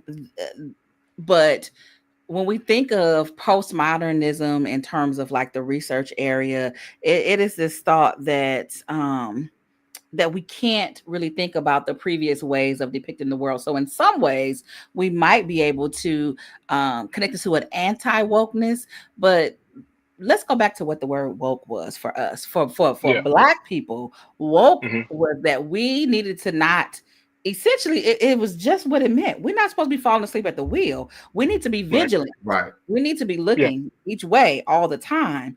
And I don't think postmodernism is really addressing that. I think that postmodernism, um, it's it's it's a different concept altogether than when we talk about the wokeness. I think that people are trying to do this dance where they marry them together. Yeah. But when we think of postmodernism is a frame and a way of thinking through things. Hmm. When we take a word like woke, which for us as Black people means something very different than it means to other people who are saying, well, I'm anti-woke. Well, so you're anti being vigilant. You're Yeah. anti us learning about ourselves. So I just want to be clear, right? You're Yeah. anti Exactly. us having any information that is not scrubbed Hmm. and present it in a way that you would like for us to receive. And so I think that is very different than postmodernism, right? And I think Right. that we can use it in ways that are speaking to, there are new ways of seeing stuff. That is when I think of postmodernism, I think there are new ways of being able to see stuff. There is no new way of being able to see history. Right. It's no new way. There's well, I want to go back real quick, and I want to give you blackmindsmatter.net. And that is a Black owned school directory. So for us, it's for across the United States. I looked to just make sure that the schools that I knew were Black owned schools were also included, and they are. And so I would It's, say, uh-huh. I just wanted you to say it again. He posted it. I just wanted you to say You the put name it in the again. chat, right? And I think first we need to see where those schools are, and then we need to go and see how we can support those schools. And I think I was at ASALA, the Association for the Study of African American Life and History, which was in Pittsburgh this year, and I sat in a session. Where there were some brothers from a fraternity who was talking about how they have Saturday school.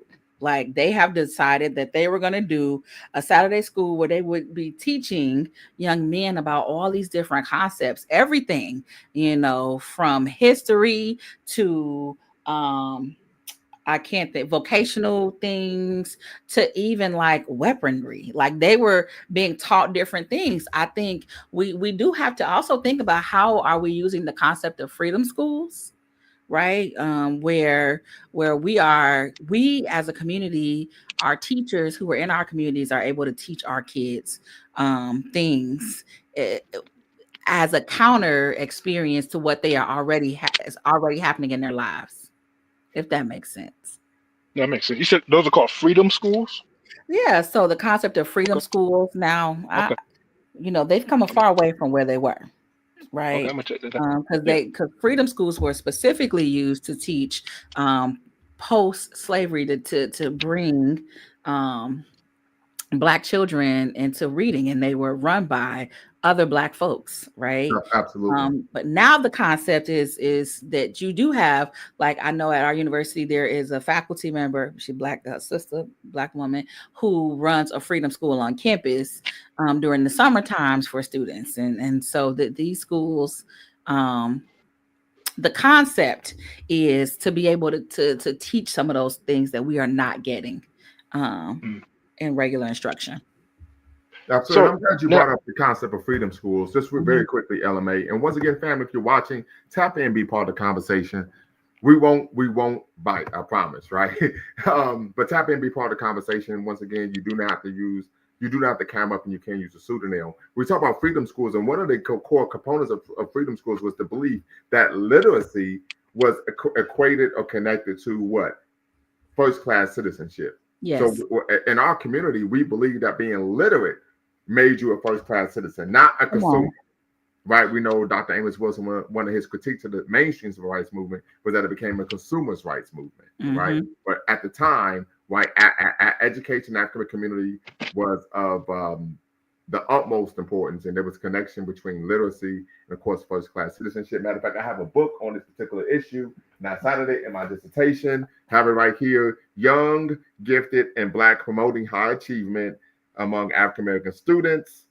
Right. And so it talks about that very issue in this text. So you might want to Mm-hmm. check it out. Young, Gifted, and Black Promoting, of course, high achievement among African American students. LMA, go right ahead. Yes, go ahead, Ellen. Uh, Yes. so my question, going back to my first question about the impending dismantling of the DOE, what was your thoughts of homeschooling in the Black community, African American community, and Mm. what do you think I guess, what are your thoughts on it pre and post Trump's second administration? I've heard, I have a friend, not a friend, but it's like a friend of a friend of a friend, and they're doing, they're a young Black couple, and they're homeschooling their child. And I Mm-hmm. want to say he was an early teen or whatever, and this kid was phenomenal. I was so blown away by his, just basically, how he carried himself, and I could tell his mother was like his mother was on it. You know what I'm saying? But the fact that obviously mileage may vary when it comes to homeschooling, but I guess going back to uh, my question before, do you think that homeschooling will be able to um, will be another option, or do you think that it will fare better or worse um, in the impending impending Trump administration? I want to be very clear. Black Yeah. people who have been able to do homeschooling have Mhm. done a phenomenal job. A lot of them in educating their children. I want to Mhm. just say homeschooling overall. Some of my brightest students that I've had in classes have been homeschooled. Yeah. Right. And so I think that homeschooling still exists to be a very viable option. The reason why it has not been as accessible to Black people, it has been because of economics. We simply Right. need two people working in our homes, and so unless you have like a situation where you got a grandparent or your home finances can be structured in such a way that someone can sit at home and take the responsibility. I have a friend and she has 5 boys. She homeschooled all 5 of her boys. And Mm. she and her husband got together and they decided that this is how we want our kids to be educated. And those kids rocking and rolling, right? Mm. So it is a sacrifice to a home, right? But it is a very It's an investment. viable way. It is. It's such a good, if you can do it in your home, then if that's your home can be structured in that way. And I also think that it's important because there's a lot of support out there for homeschool communities, so Hmm. it's not just like back in the day where it was like you homeschooled, I mean you don't have no friends, you're not talking to nobody. Like, no, they have sports leagues, they have all types of things available to support homeschool families, homeschool communities. So that, and really, when we talk about homeschooling, it is one of the best forms of education because you are learning, you are creating trust in your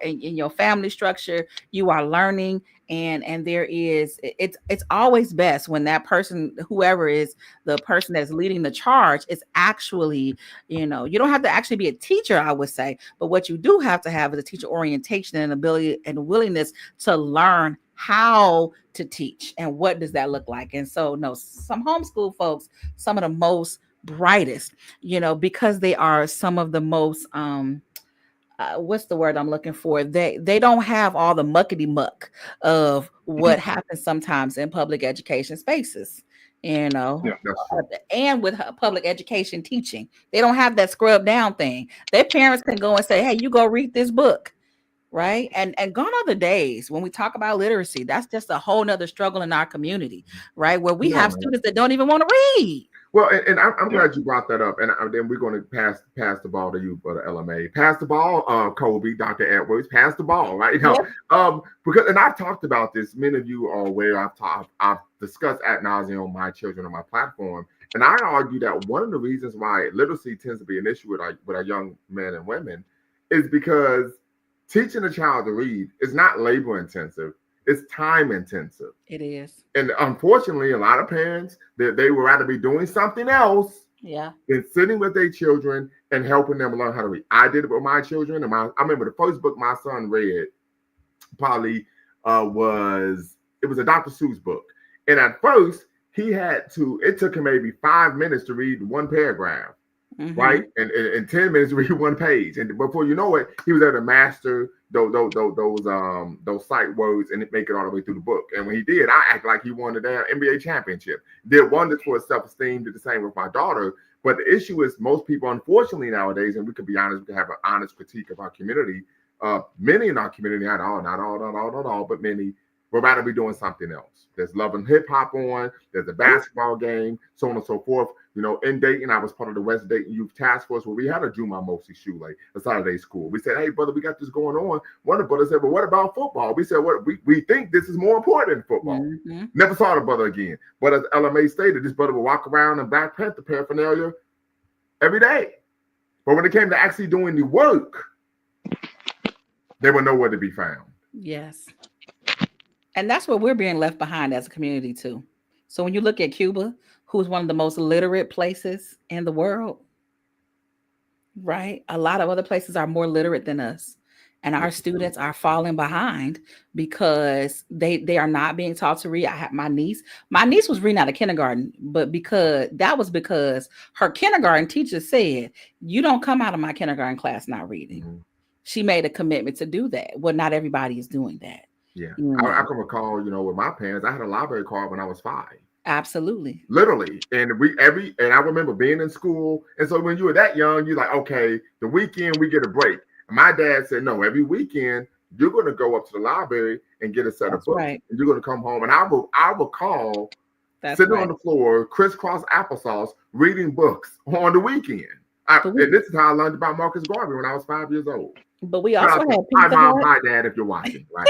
Go ahead. We had a community that was committed to us reading. So y'all remember Book It? Where you had to read so many books, the ones who was honest about it. Yeah, and then there was a competition about and you would get like you would get the little coupon for your little personal pan pizza, know. And so we have also seen a decline in public commitment to education, especially from the standpoint of corporations, and part of me just kind of like feels like if I could just keep you uneducated and buying still, then that's actually a better position for me as a company, right? Absolutely. I don't know. That's just my thought. No, I would agree. We've talked about this, but LMA can speak to this, that individuals who are intellectually indolent, of course, are easily manipulated.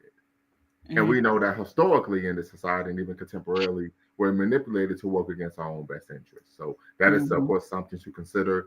But LMA, go right ahead. Yes.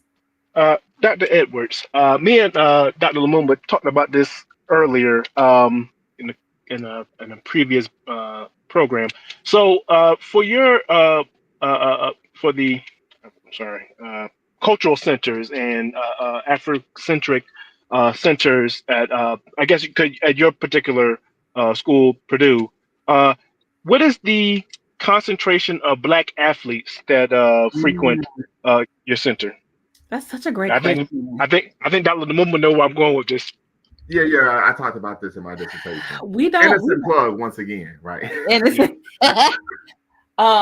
We actually, what's interesting is that when Black cultural centers were first being organized, a lot of the people organizing them were Black athletes.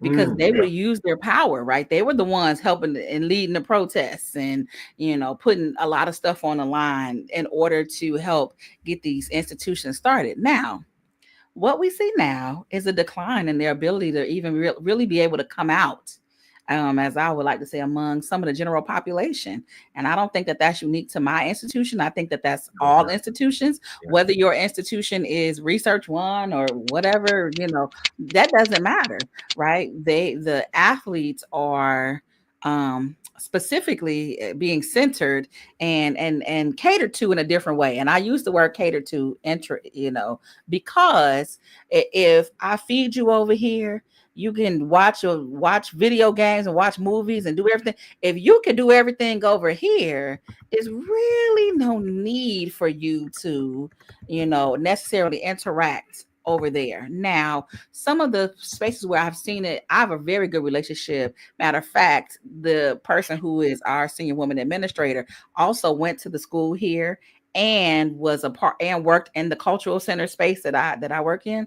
And so we have a thing where we try to bring the athletes here. We try to get them out to come out of their shell, to come out of that sport, but also to where we see them the most is in taking the courses, right? The African American studies courses, American studies courses, ethnic studies courses overall, more so versus the cultural center. Now, do I every now and again I have someone from one of my teams, specifically our football, and if I had to say I have more interaction, our track team, typically track teams, and that's been kind of the same across universities. I would get those athletes, but I will say this to you. At my previous cultural center, there was a situation in which someone wrote the N-word on our building. Mm-hmm. And I had every sports team, because I'm a season ticket holder for different sports, and I go and I support them. And so they will come to like our open house of certain things. But in that instance, those sports teams took turns coming out and picketing and saying, this is not in our house. We don't accept that. This is our space, is our building. Every single solitary team, which is unusual, because usually it's like, no, one day football, next day softball, next day baseball. I mean, and some of these teams didn't even have, I would say Black student athletes, but particularly the football team, they showed up, and all the coaches came too.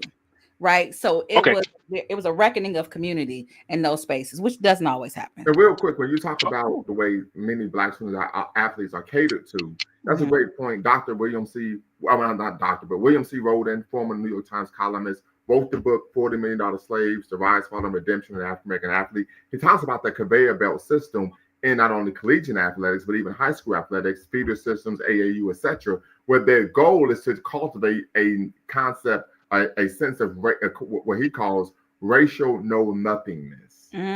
Right? He talks about this in his text. Matter of fact, got the book right here. I'm on spot. I'm on code today. You literally are. Literally. Absolutely. I would also argue that cultural centers do work in terms of like I'll go and I'll speak to a team, and we do some identity education and awareness. We talk about some of those things, and I have done some of that work since I've been at my current institution, and I definitely did it at my previous institution a lot, because those students, they might have a busy schedule, whatever the case may be. So you're right. And I think it cannot be lost on us that those who are involved in the NIL deals now, like that changes the game a lot of times, because now you're really trying to earn money. Yeah. Right. It's a different ball game than, well, for some student athletes, it don't make no never mind, because they're not, they're not involved in that. But for those that are, that's different. Absolutely. So let me read this. This is a brief excerpt, then we're going to get to you, Brother LMA, and then, of course, Mr. Sandman. And just want to know, how much time do we have left with you, Dr. Edwards? Listen, Dr. Lumumba, because it's you, we can do however we need to go. We can go until we can go. Well, you got that right, because it's me. All right, very good. So, oh my God. so this is an excerpt from William C. Roden's book, $40 Million Slaves: Rise, Fall, and Redemption of the Black Athlete. This is page 176. He states, the conveyor belt runs through a sprawling network of feeder systems, youth leagues, camps, clubs, clinics, and scholastic leagues. The feeder systems separate large pools of participants, first by age and then by ability, helping them move young people from one level of competition to the next. The conveyor belt transports young athletes from innocent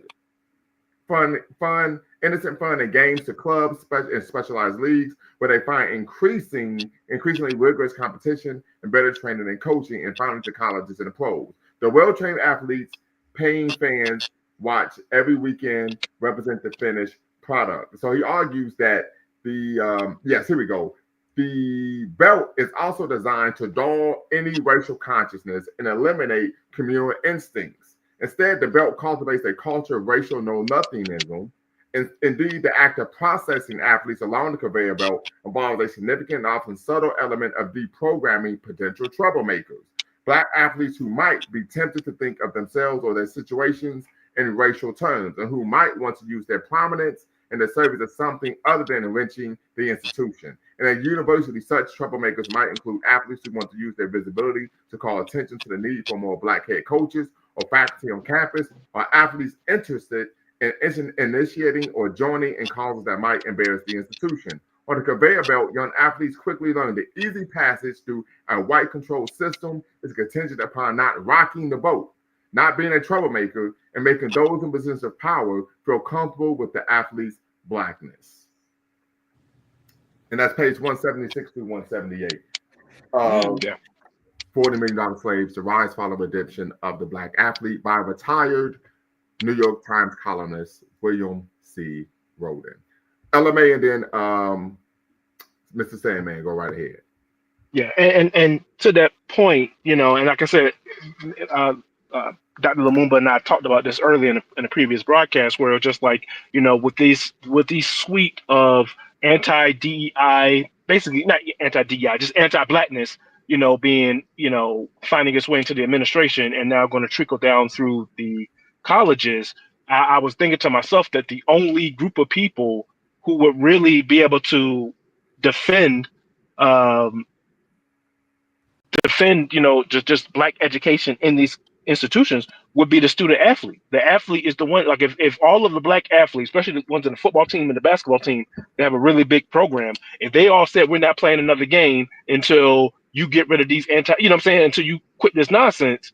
I forgot what school it was. I think it was Missouri where they had, Missouri, it was Missouri.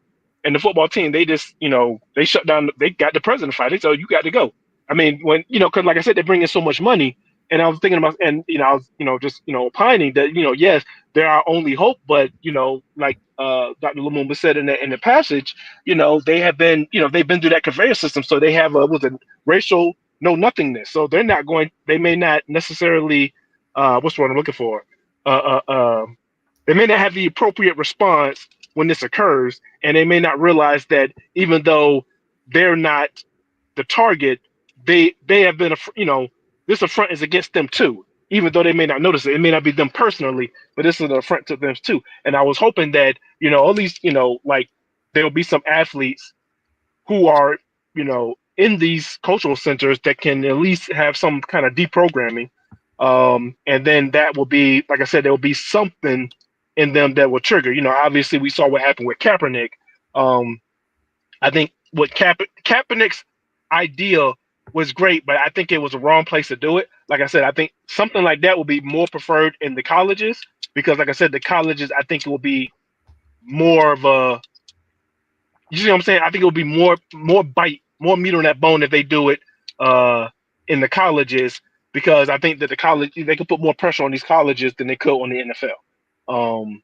But like I said, it sucks. But like I said, because like even when if you think about what the whole I'll use a code word, is it real over there in overseas? When the students were protesting, they brought in the NYPD and bust these kids upside the head. Let these college students, these college athletes, protest what's going on over there. I bet you they wouldn't send the police then. You know what I'm saying? And I think that, and it's unfortunate. I hate to put that on them, not because it's unfair, but two, I just think that a lot of the athletes are just ill-equipped to handle this type of responsibility.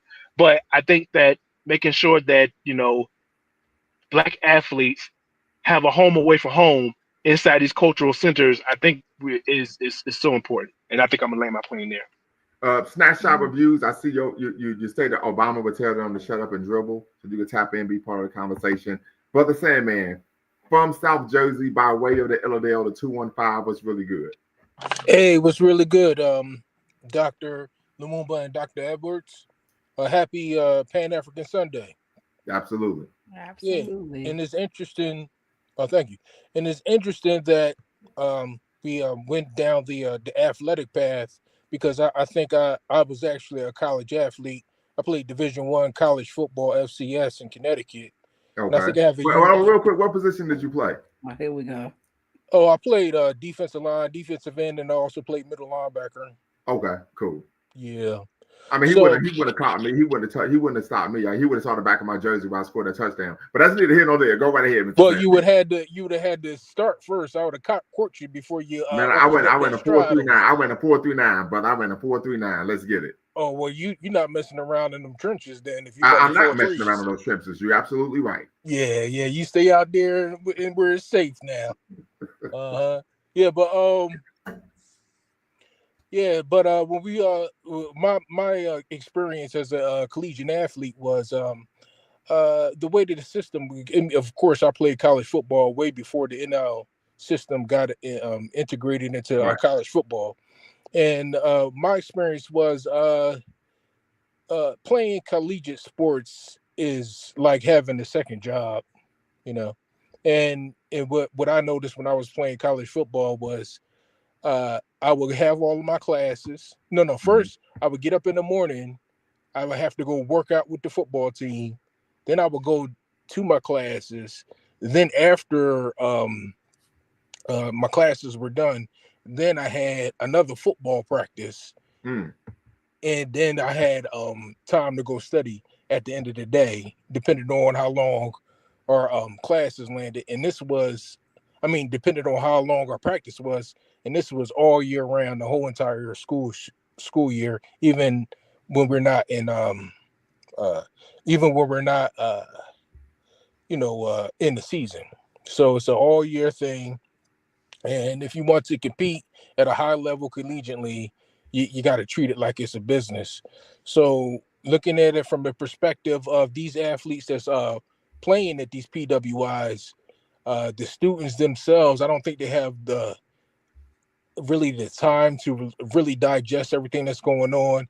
And being that a lot of them, you might come from like, not the richest family or not the best situation, they the money that's provided to them for playing those sports help them get by. Say, for instance, if you go to a PWI and the majority of that student body are privileged white kids that whose parents send them thousands of dollars every month, just to spend, and you happen to be a young black person from the inner city somewhere and you don't have that type of money, what'll happen is even though it was illegal back then, um, your coaches might throw you a couple dollars. Also, what the school might provide for you is if you got a full scholarship, what you could do is you would still get a grant, and that grant will help pay for your living expenses if you wanted to get your own apartment and so on, or your own car, so on and so forth.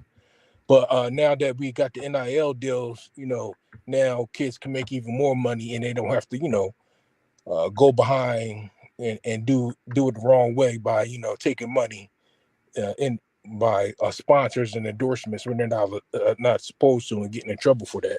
So that's unique situation. But even though I kind of come from an athletic family, my cousin, he was actually he won like the Division II college football Heisman Trophy. Um, and he even was getting recruited to play in the NFL as well. And he told me, his experience in the NFL. He compared it to the auctioning block for slaves. That's the way Mm. they treat their athletes. Like, uh, check your check your teeth and your muscle, and are you well enough athlete to do this, that, and third. And he was like, he said, I felt like I was a slave in the system, with all of these guys testing my body function to see if I could play at this level. And yeah, that's kind of like it's like almost like modern day slavery, where you get like the best athletes to come and perform for you on your plantation, which might be the football field, the basketball court, or what have you, and make a whole lot of money, by watching them perform. And you want the strongest, fastest athletes that you can find to put out there. So, that's the way that these rich, wealthy white people keep the system going, and just do it a different way. Absolutely. Also, Real quick, if I could, I remember once again, William C. wrote in his book, he talked about interviewing Isaiah Thomas of the Detroit Pistons fame. He talked about how his father, growing up in Chicago, was opposed to Isaiah Thomas playing basketball because his father, coming from Mississippi, knew that sports was a way of pacifying Black people who were seeking to foment, of course, rebellion. So just something to consider. yeah, I can agree to that. And I can recall, like, even Nelson Mandela said something to the effect that sports is an avenue to unify the races, I believe he said, because he was a big fan of bringing rugby to South Africa after Hmm. apartheid, when he became president of South Africa. I believe he was talking about that. And I think, like you said, like Isaiah Thomas's father said, that even though they were fighting for their liberty in South Africa, because now they have something else to focus on, that I guess stop the struggle, stop those Black people in South Africa for fighting for their rights, and to Correct. distinguish or extinguish apartheid. And also, yeah, so even though I come from somewhat of a athletic family and stuff like that, my son, I said I'm not even going to push him into going into sports. I'm gonna just let him make his own decision. And the whole time that I'm not trying to influence him to go into sports, his mother is pushing him to be focused on academics. So he kind of he's not really into sports as that much. He doesn't really watch any sports. The only thing he really likes is boxing, and he does that. Great sport, if you ask me. Yeah, that is a great sport. Yeah, and he's talented at it. And so what he has joined is this thing called LOT. It's I don't know if you ever heard of it. It's called Leaders of Tomorrow. I Um, have it. it's we're out of the Philadelphia branch. Very good. Very good. Okay. And I did the Thank same you. thing with particularly with my son. I said I'm not going to push sports. We know oftentimes, unfortunately, we find that in a community where we're pushing sports and entertainment, but not, of course, academics. And then what you tend to find, these individuals are airheads who who are woefully inarticulate, and they look like they're going to actually have a brain aneurysm if you ask them to actually speak two sentences right coherently. So I didn't want that to be the case for my children. So I purposely kept them away from sports. But of course, as they got older, that was something that they desired to do. But I focus singularly on, of course, academics and learning their history, heritage, and culture, and how great we were as a people. So I definitely understand you. Understand you there. But Mr. Sayman, do you have a question for Dr. Edwards? Oh, yeah. So being down in the LOT program, I noticed that in the LOT program, they had this function where they took us to a HBCU in Texas. I don't know if you ever heard of it. It's called Paul Quinn. Of course I have. Yeah. And at Paul Quinn, they had a function where they was talking to all of the students, or the young Black kids who came to the school, just to do a walkthrough and see what it was all about, and tell them about the future of HBCUs, and how everything was working out. And I noticed that one of the things that they were talking about in regards to that schooling was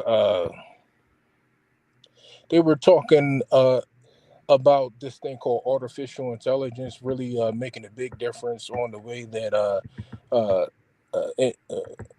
students were going to be getting trained to learn in the future.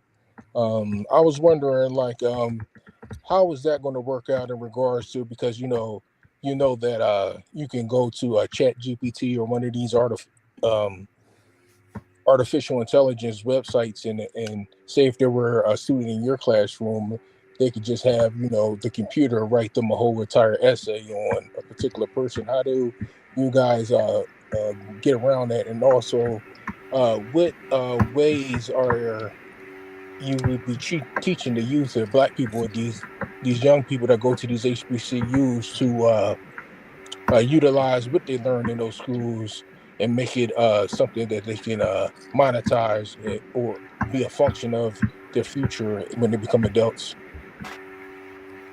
Well, okay. So I think you asked a few questions there. I want to start with the AI conversation. I think that AI, I'll speak at my particular institution I'm currently at. We do have rules in terms of student conduct around using AI and what it can be used for and what it should be used for. I mean, just because ChatGPT can write your paper for you does not mean that that's what that program should be doing. And our professors are actually taking it very seriously and taking it as plagiarism, right? Because Mhm. it is not your articulation. It's not your thought.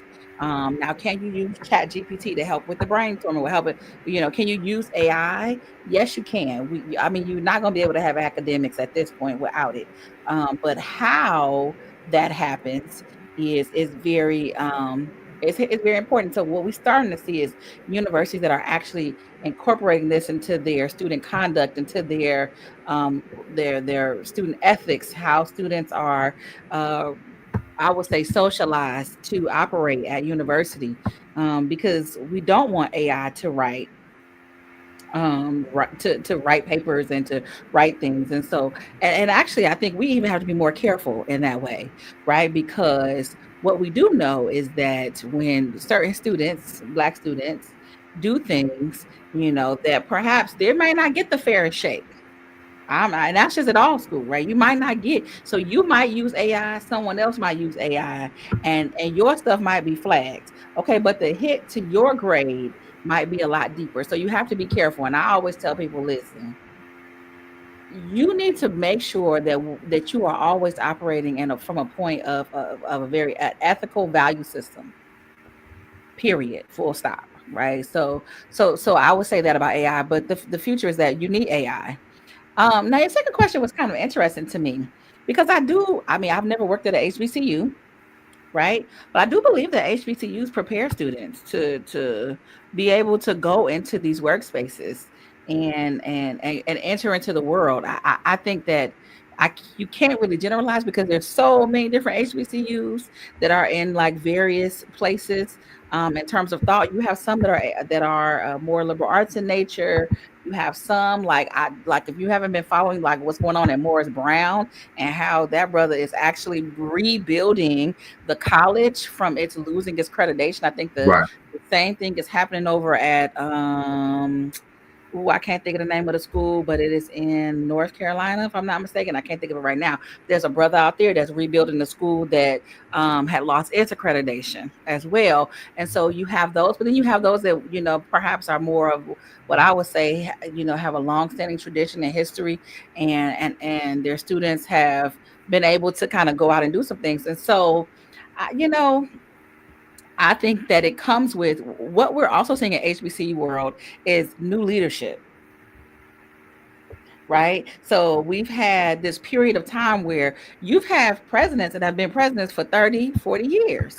No one should be in power for that long in a specific institution, right? Because we need the flow of fresh ideas. We need the flow Correct. of fresh people. And so I think as we see that happening in these HBCU spaces, we are going to we're going to continue to see strengthening of colleges. So you talked about Paul Quinn, but you also got Wiley College that's down there in Marshall, Texas, where they have had a new president for probably about the past 5 years who's been doing some phenomenal things to bring on some phenomenal things in those spaces. And so we can really look and see that there are HBCUs that are preparing students to go into a work world.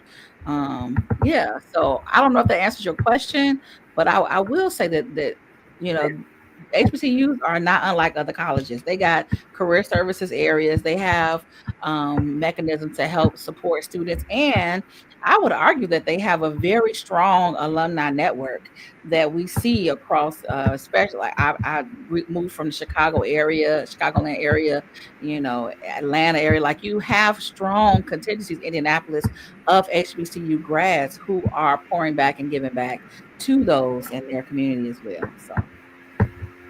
Very good, very good. Once again, family, let's see. Snapshot Reviews has a question for you. Snapshot, you might as well tap in. Snapshot is one of our subscribers from the UK, so we're getting our international on. Dr. Ann, when creating or designing a Black Cultural Center, is it more important to focus on local community outlook, or can they be used to have a global outlook? Oh, what a great question. I don't believe you can have a Black Cultural Center if you're just looking at the local community, because that is such a limitation on Black identity. I say that we should have an African diasporic positioning in the work that we do, right? I absolutely we should have a global outlook on things. I think that um, some of the cultural centers that we have seen coming on board and really we're actually seeing kind of a regression of that as well, where cultural centers that were started probably in the last 5 years, some of them are being retracted. That's the best way I can put them, and Right. dismantled. San Francisco But State, they've gotten rid of theirs. Texas A&M, so absolutely. absolutely. Everywhere in Texas. I mean, if you look at Alabama really didn't have it, but a lot of the DEI stuff there. A colleague of mine at UNC Wilmington. So yeah, University of Idaho. It's happening in these spaces. University of Utah. Um, but Yeah. cultural center work has to be diasporic in nature, because universities also, like the other population that we serve that a lot of people don't really want to talk, that we don't really have a lot of conversation about, is that we also serve African students. Correct. Right. And so what happens when African students don't see themselves in a Black cultural center? Like that's also problematic, right? And so we can't just do things like and host a Kwanzaa celebration and think that'll do it. No, that ain't even going to do it, right? So how are we tapping in? And so the way that we do it is that we take our students to different places. We let them see what the diaspora looks like from that vantage point. And before I came, they've been to Trinidad and Tobago, they've been to Brazil, they've been to Ghana, they have been, crisscross the United States. And next year, we're going to take students to Portugal, because we want them to see where the center of colonialization lives, and how decisions were made, right? Right. And so I think it's in the work. And in the work, you have to have both a local perspective. So absolutely, you need to focus on the Black experience both on campus and in the community, because I do believe that Black cultural centers also have it in the way of Black studies programs. There should be a community aspect to the work that we do. We are not without our community. Um, but there's also a global perspective with which we need to also have conversations as well. Very good. Next question from Snapshot Reviews. Dr. M. Okay, here we go. Also, do you have any ideas on how to engage the adults in the community? And sometimes when it's just for kids and the parents are left out, it can run the risk of being seen as child care. As child care, that's a great question. I think, dang, you moved it. I didn't even get a chance to read it, but it's cool. I think we do a job, and this has been in both spaces, of creating spaces that are good for both populations, and sometimes not concurrently, right? So there are some events that we host, like since we do the arts, we have a cultural arts festival.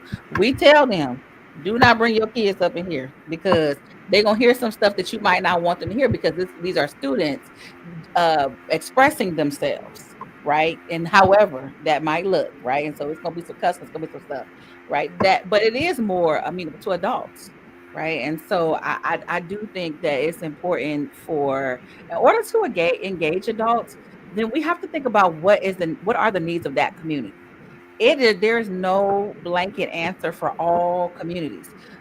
I have now I've lived in several Black communities across my lifetime. When I lived in Columbus, that was a different Black community than when I lived in Decatur, Illinois, than when I lived in Gary, Indiana, than when I lived in DeKalb, and where I am now, right? And so first you So have what to you're saying learn. is, so what you're saying is you're a vagabond, not a special. You are such a hater. What I'm saying is that the community needs are different, and it would be fair to tap in to local community organizations. I think the best way is that's what I do when I go into a community. I say, who are the Black people that I need to know, and then I go meet them, and then I go see, and I'm in their spaces, and I figure out, okay, here are the needs of this community. Okay, cool. So perhaps in this community we might want to focus on health. We might want to focus on estate planning. We might want to focus on wealth building, right? Because that's a need of the adults in this community, right? And perhaps in another community it was literacy, because we had Mhm. a space where it was a high level of illiteracy amongst the adults. Okay, so then how are they going to be able to educate the children if they don't have what they need? And so I do think that that's part of cultural center work. Most cultural centers also have a person that works in the community. Both of mine, I had people that worked in the community, that actually did community work, that was their job, that they got paid to do. And that was important to me, because that is how we that is our ecosystem, and how we keep education, knowledge, wisdom, understanding, sharing, and experiences flowing. Very good, very good. So, family, if you have any other questions for Dr. Edwards before we let her go, once again, as we all know, she has to lick her wounds from, of course, Ohio State beating up, Oh both of the Big Lord. Ten schools Ohio in State Indiana. really needs to they need something in life. I don't know what it is, but it's something. Well, I tell you what we do have is something that you all don't have, and that's a W. Okay, so once again, family, if you're watching, make sure you hit the subscribe and like button, thumbs up, thumbs up, thumbs up. Make sure you hit that notification bell, like, share, and of course, comment. Last but not least, so I may be able to close out on this if we don't get any more people in. But once again, the link is in the description. The link is in the chat if you want to ask questions of Dr. Edwards. Why do Black culture centers matter? Whew, they matter because mm, I think their original intent and their design and development, it hasn't changed. We just have different students who have different needs. Um, I've seen the impact on not only the student experience, but on a person's life as an adult. And I don't say it often, but I too, like I am that person. Like I went through cultural centers. I was in the choir. I did the thing, and I see the impacts on how I thought about the world in terms of, excuse me, the work that I've done. And so I think that it is um, a newer version of what we call a counter space, right? Which we know that Black people have had counter spaces since the Underground Railroad, since before then, right? Correct. And so Black cultural centers serve that purpose in these spaces that perhaps were not as amenable and not as friendly to Black people. Correct. And I hate to see that there's a lack of understanding of why people need to see themselves in this day and age. Well, we're all the same. We're all Americans, sister. Mm, listen. Aren't you a freedom loving American? The question is am I a freedom having American? That's the question that I won't answer. Now, I love that retort. I love it. Am I a free? You know what? About time you made a shot. Good shit. Snapshot reviews. What say you? Good evening to both of you. Good evening, brother. Good evening. Yeah, just to sort of just answer that question that you just brought up, Dr. Lumumba, I think they are really important because we can't keep outsourcing the education of our young to people from outside of our ethnic group, to be honest. Yes, they can go to mainstream schools to learn the national curriculum and the stuff that they need to learn through that, which obviously legally you have to kind of do. But we need centers where, not just young people, older people need this as well, but just get that cultural nourishment and enforcement to just help sort of like understand your identity and get a greater knowledge of self, which is things that we talk about all the time anyway. But it was really hit home to me last year when I visited a school not too far from my home, which was a Sikh school. And this school was created by men in that community who had come together and developed a school. Now, at that school, they teach their students the national curriculum, but there is no way you're telling me that a young Sikh young man is coming out of that school and he doesn't know who he is, because the teachers are in his image. He gets cultural empowerment and enforcement in his image and his identity. And I would imagine when he comes to the end of his school term, if he's trying to get into a field or a profession and he doesn't know what to do, there are mentors in that community that can circle around him and say, well, what can we do to put you in the right direction, or who can we introduce you to, or what sort of mentorship do you need to kind of help you get started. And I just feel like with especially a lot of young black boys that I'm seeing out here, a lot of them just don't have any other outlet to really help with that in terms of getting started. And you know, the girls seem to be able to get on quite well, like, you know, getting jobs or getting on at uni and stuff like that. But I just think that especially the boys, they just need something. And I think a cultural center like this can sort of like help to just, even if it's just providing a bit of mentorship. But we used to have, sorry if I'm just being a bit long-winded, but we used to have like a lot of Saturday schools here when I was young, which would teach us about Black history and things like that. But it was always just the kids that was there and the staff. And our parents weren't really, I mean, they'd come once in a while, but they weren't really involved. And then once we grew up and became teenagers, and like less and less kids were going there and that, and eventually they just couldn't get the support from the community anymore, and it just kind of fell away. But I just feel like involving older people in whatever cultural center is set up is important, but I just don't know how we go about engaging them or keeping them engaged as well.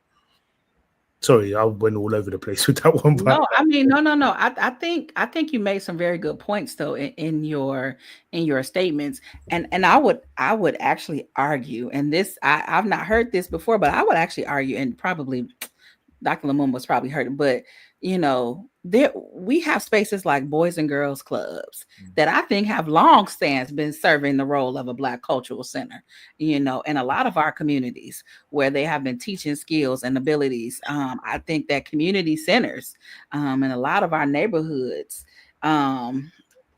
have really been doing the work of Black cultural centers in the spaces. And I think the one piece from the question that you had asked me previously, Dr. Lumumba, was about the importance of Black cultural center spaces. I think the other thing that we don't really talk about a lot is the role of Black cultural center spaces in archiving and documenting Black history, right? Yeah. Both locally and nationally. I think that when we think about who is holding our stuff, right?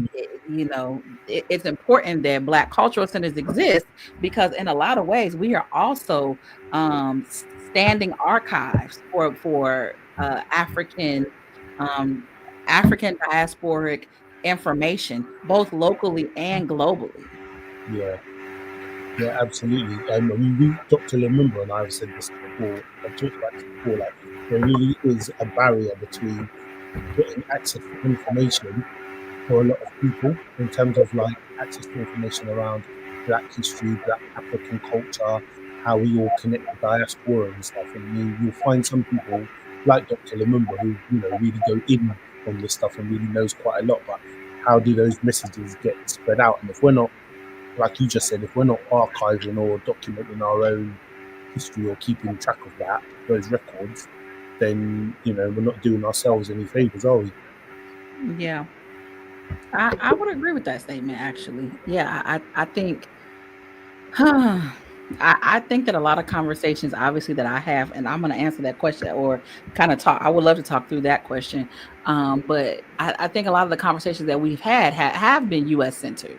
We don't think about people who are you know, having the experience, are are Black and having experiences in on different continents, and Right. what perhaps that might look like, and how are they learning, or being taught about who they are and where they come from. And so I've been really expanding, and we're looking at contemporary literature, nonfiction and fiction, that focuses on the African experience and on various continents, and what is the history there. Because I would absolutely say that there is an illiteracy to the Black experience in Europe, or the Black experience in, even, on the continent of Asia, right? It's a Right. different Yes. experience, Mhm. and one that we don't really have a full and thorough conversation, but it is being had in community. It is being had at that level, and I think it's an important conversation to have. Yes. So, and that's a great segue to this question by Brother Maboma. Dr. Edwards, Mhm. are a Pan-African mindset and Afrocentric initiatives power tools against the erosion of DEI and white national sentiments in the U.S.? ADOS, American Descendants of Slaves vibes, are anti-Afrocentricity. What is your analysis? This question right here is interesting. I don't think the mindset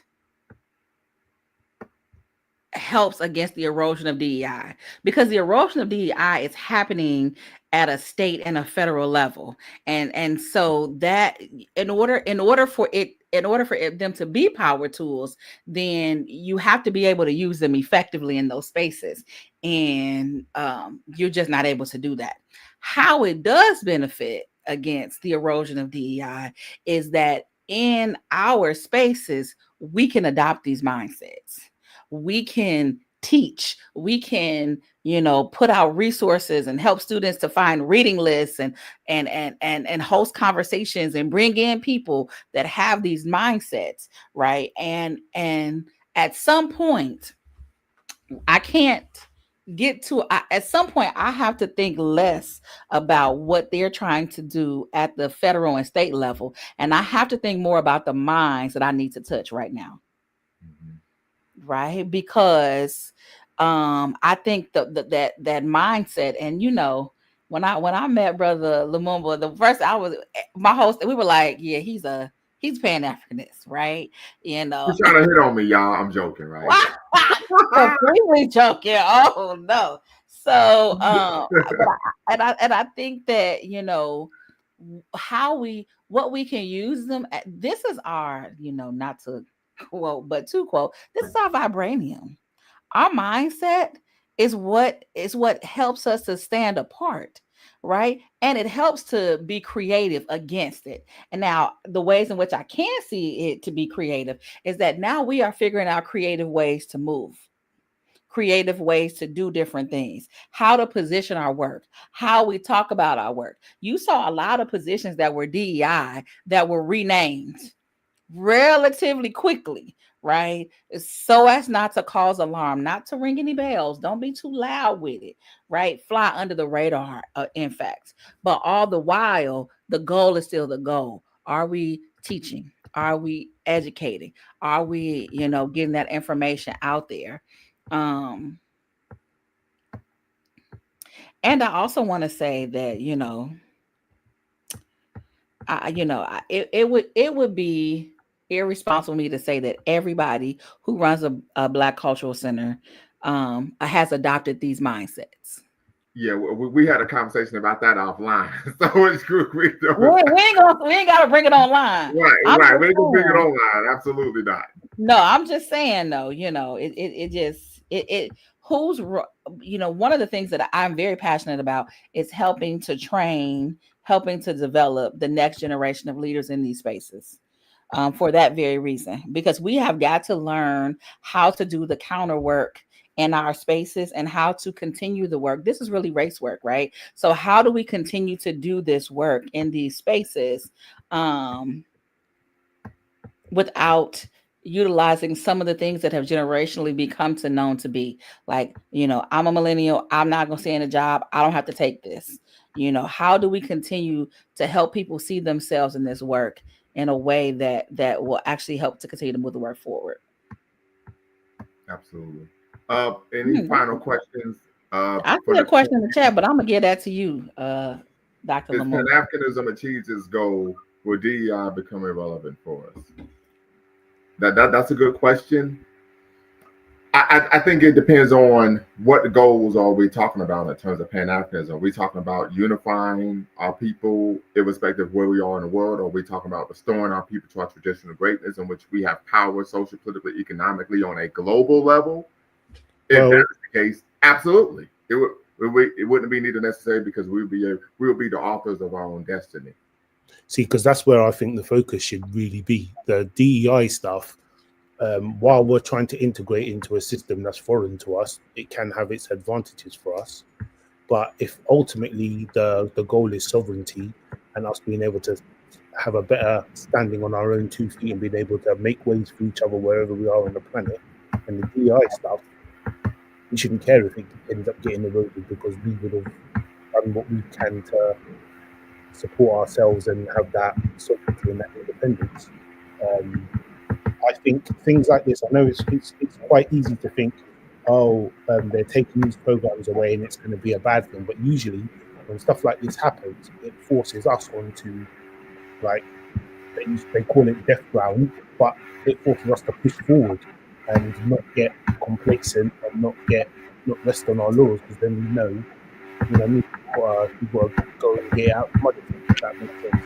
Right now, you're going to see with Trump coming in, I think you're going to see more black people being more on it in terms of unity and progression and all that sort of stuff, when otherwise they might have fallen asleep or gone back to sleep under what is perceived to be a friendlier government, if that makes sense. So I just think, don't get too panicked about them if they're talking about trying to take this stuff away. I just think it will motivate those of us that want to look for ways and solutions for ourselves, which I think is when we are at our best. Absolutely. And I see your comment, Brother Maboma, regarding debating Kayla Genesis and Bill. You know, I'm not really someone who's interested in debating in these YouTube streets, as they say. And I'm going to tell you all why. It's not that I run from the smoke, but I've had debates with people in the past, particularly when I first started, of course, my show, when I was a novice in terms of being a YouTuber, so on and so forth. And what I found was facts didn't matter. Right, there were times when you all could go, if you look at my conversation with Brother Afro Elite, where he made a number of claims that were averse to the facts that are ahistorical, and I said that that's not the case. Where you get this information from? It didn't matter. He just kept saying it over and over again. So, you know, I tend not to want to have a conversation or even be in proximity with individuals who are intellectually disingenuous, intellectually lazy, and typically we would even argue anti-intellectual, right? That's not a space for us. We want to cultivate a community of strong thinkers, and particularly a community where we have people who are serious about actually seeking to help our people, irrespective of where they are and whatever way that they can. We're not into engaging in the type of conversations in which people are browbeating or people are speaking ill of any group of people, particularly and let alone our own people, simply because they have a different nationality or are members of a different ethnic group. That's just not something that we're into. But I understand that. And I've had a conversation with Brother Kyle Genesis where I'll give a brief, snippet of that conversation where we were discussing slavery. And he claimed that Black people never stood up against slavery here in America, and that was just simply patently false, right? I talked about maroon societies and the Great Dismal Swamp that straddles the North Carolina-Virginia border. We talked about the Negro Fort in Florida, right? I could speak about this because this is all part of my dissertation. Once again, not so innocent plug. Look out for the book, right? And when I brought these things up, his comment was that it was feel-good history, even though it was factual history. So we talk about the Nat Turner insurrection. We talk about Gabriel Prosser. We talk about Denmark Vesey, right? So what we tend to find happen, we can talk about the Stonewall Rebellion. Many people don't know that the Stonewall Rebellion and the success of the Stonewall Rebellion is what led to colonial state legislatures to outlaw reading for African people. We're talking about Stonewall, South Carolina, 1739, right? So when I brought this history up, and I can speak to this because I'm teaching African history, it was just, well, I don't care. It never happened. That's feel-good history.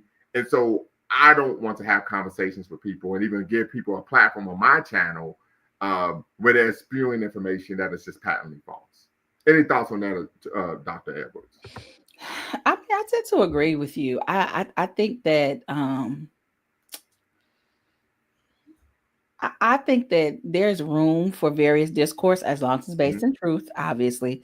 I Exactly. think that that has been the healthiest part for our community is that we have had Black thoughts, various thought around our community and its health and its success and even its failures. And I think that Mhm. um in no way would I ever want to be, pit against someone else because I'm Right. already competitive enough. I don't need nothing else to help, but also I want to be able to critically think through various perspectives.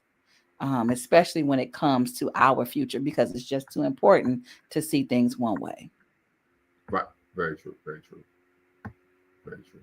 So yeah, once again, I appreciate the comment, but just from my experience, the conversations tend to be unproductive. I would give another example. Many of you are aware that we used to do a triple stream: Lumumba Speaks, Big Qualan Network, and then of course Brother Dinah Samir with his platform Search for Uhuru. We did a show on Pan Africanism, right? Where unfortunately he was had a separate show where he was making a number of claims about Pan Africanism that were ahistorical. We brought him on the show. We discussed these issues, fact checked the whole nine, and he was like, I appreciate you providing this education. And then the next week he was on his platform making the same false claims once again. So once again, we tend to find that it's unproductive because individuals don't care about factual information. They only care about spewing or promoting their talking points. Mm-hmm. Yeah. Yeah, which is counterproductive. Absolutely. Absolutely. Mm-hmm. So final thoughts from you, Dr. Edwards, and then we close things out. Appreciate you. Final thoughts. I done gave you 2.5 hours of thoughts. I don't know if I have any final. No, I do. Benediction, right? I appreciate I appreciate being here. So thank you for having me. I appreciate the conversation. It's so very rarely that I think this deeply on a Sunday. But I feel like it's definitely been a fruitful and productive space for me. And I think, I need these conversations, like, because I think that people think that we walk away unscathed when we do this work, and that the things that are happening in this world don't impact us because we apparently wear capes.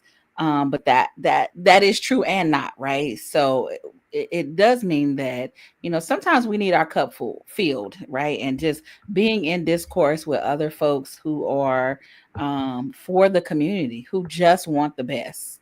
Absolutely. For me is always a joy, and it's a cup filler. So I appreciate it very much. Absolutely. So family, appreciate you all tapping in. Until next time, y'all know what to do. Always bet on Black. And Dr. Edwards, you can stay online. Okay. Peace. Before you go, make sure you hit the subscribe and like button. Thank you for supporting the channel. And remember, here at Lumumba Speaks, we always bet on Black. Peace.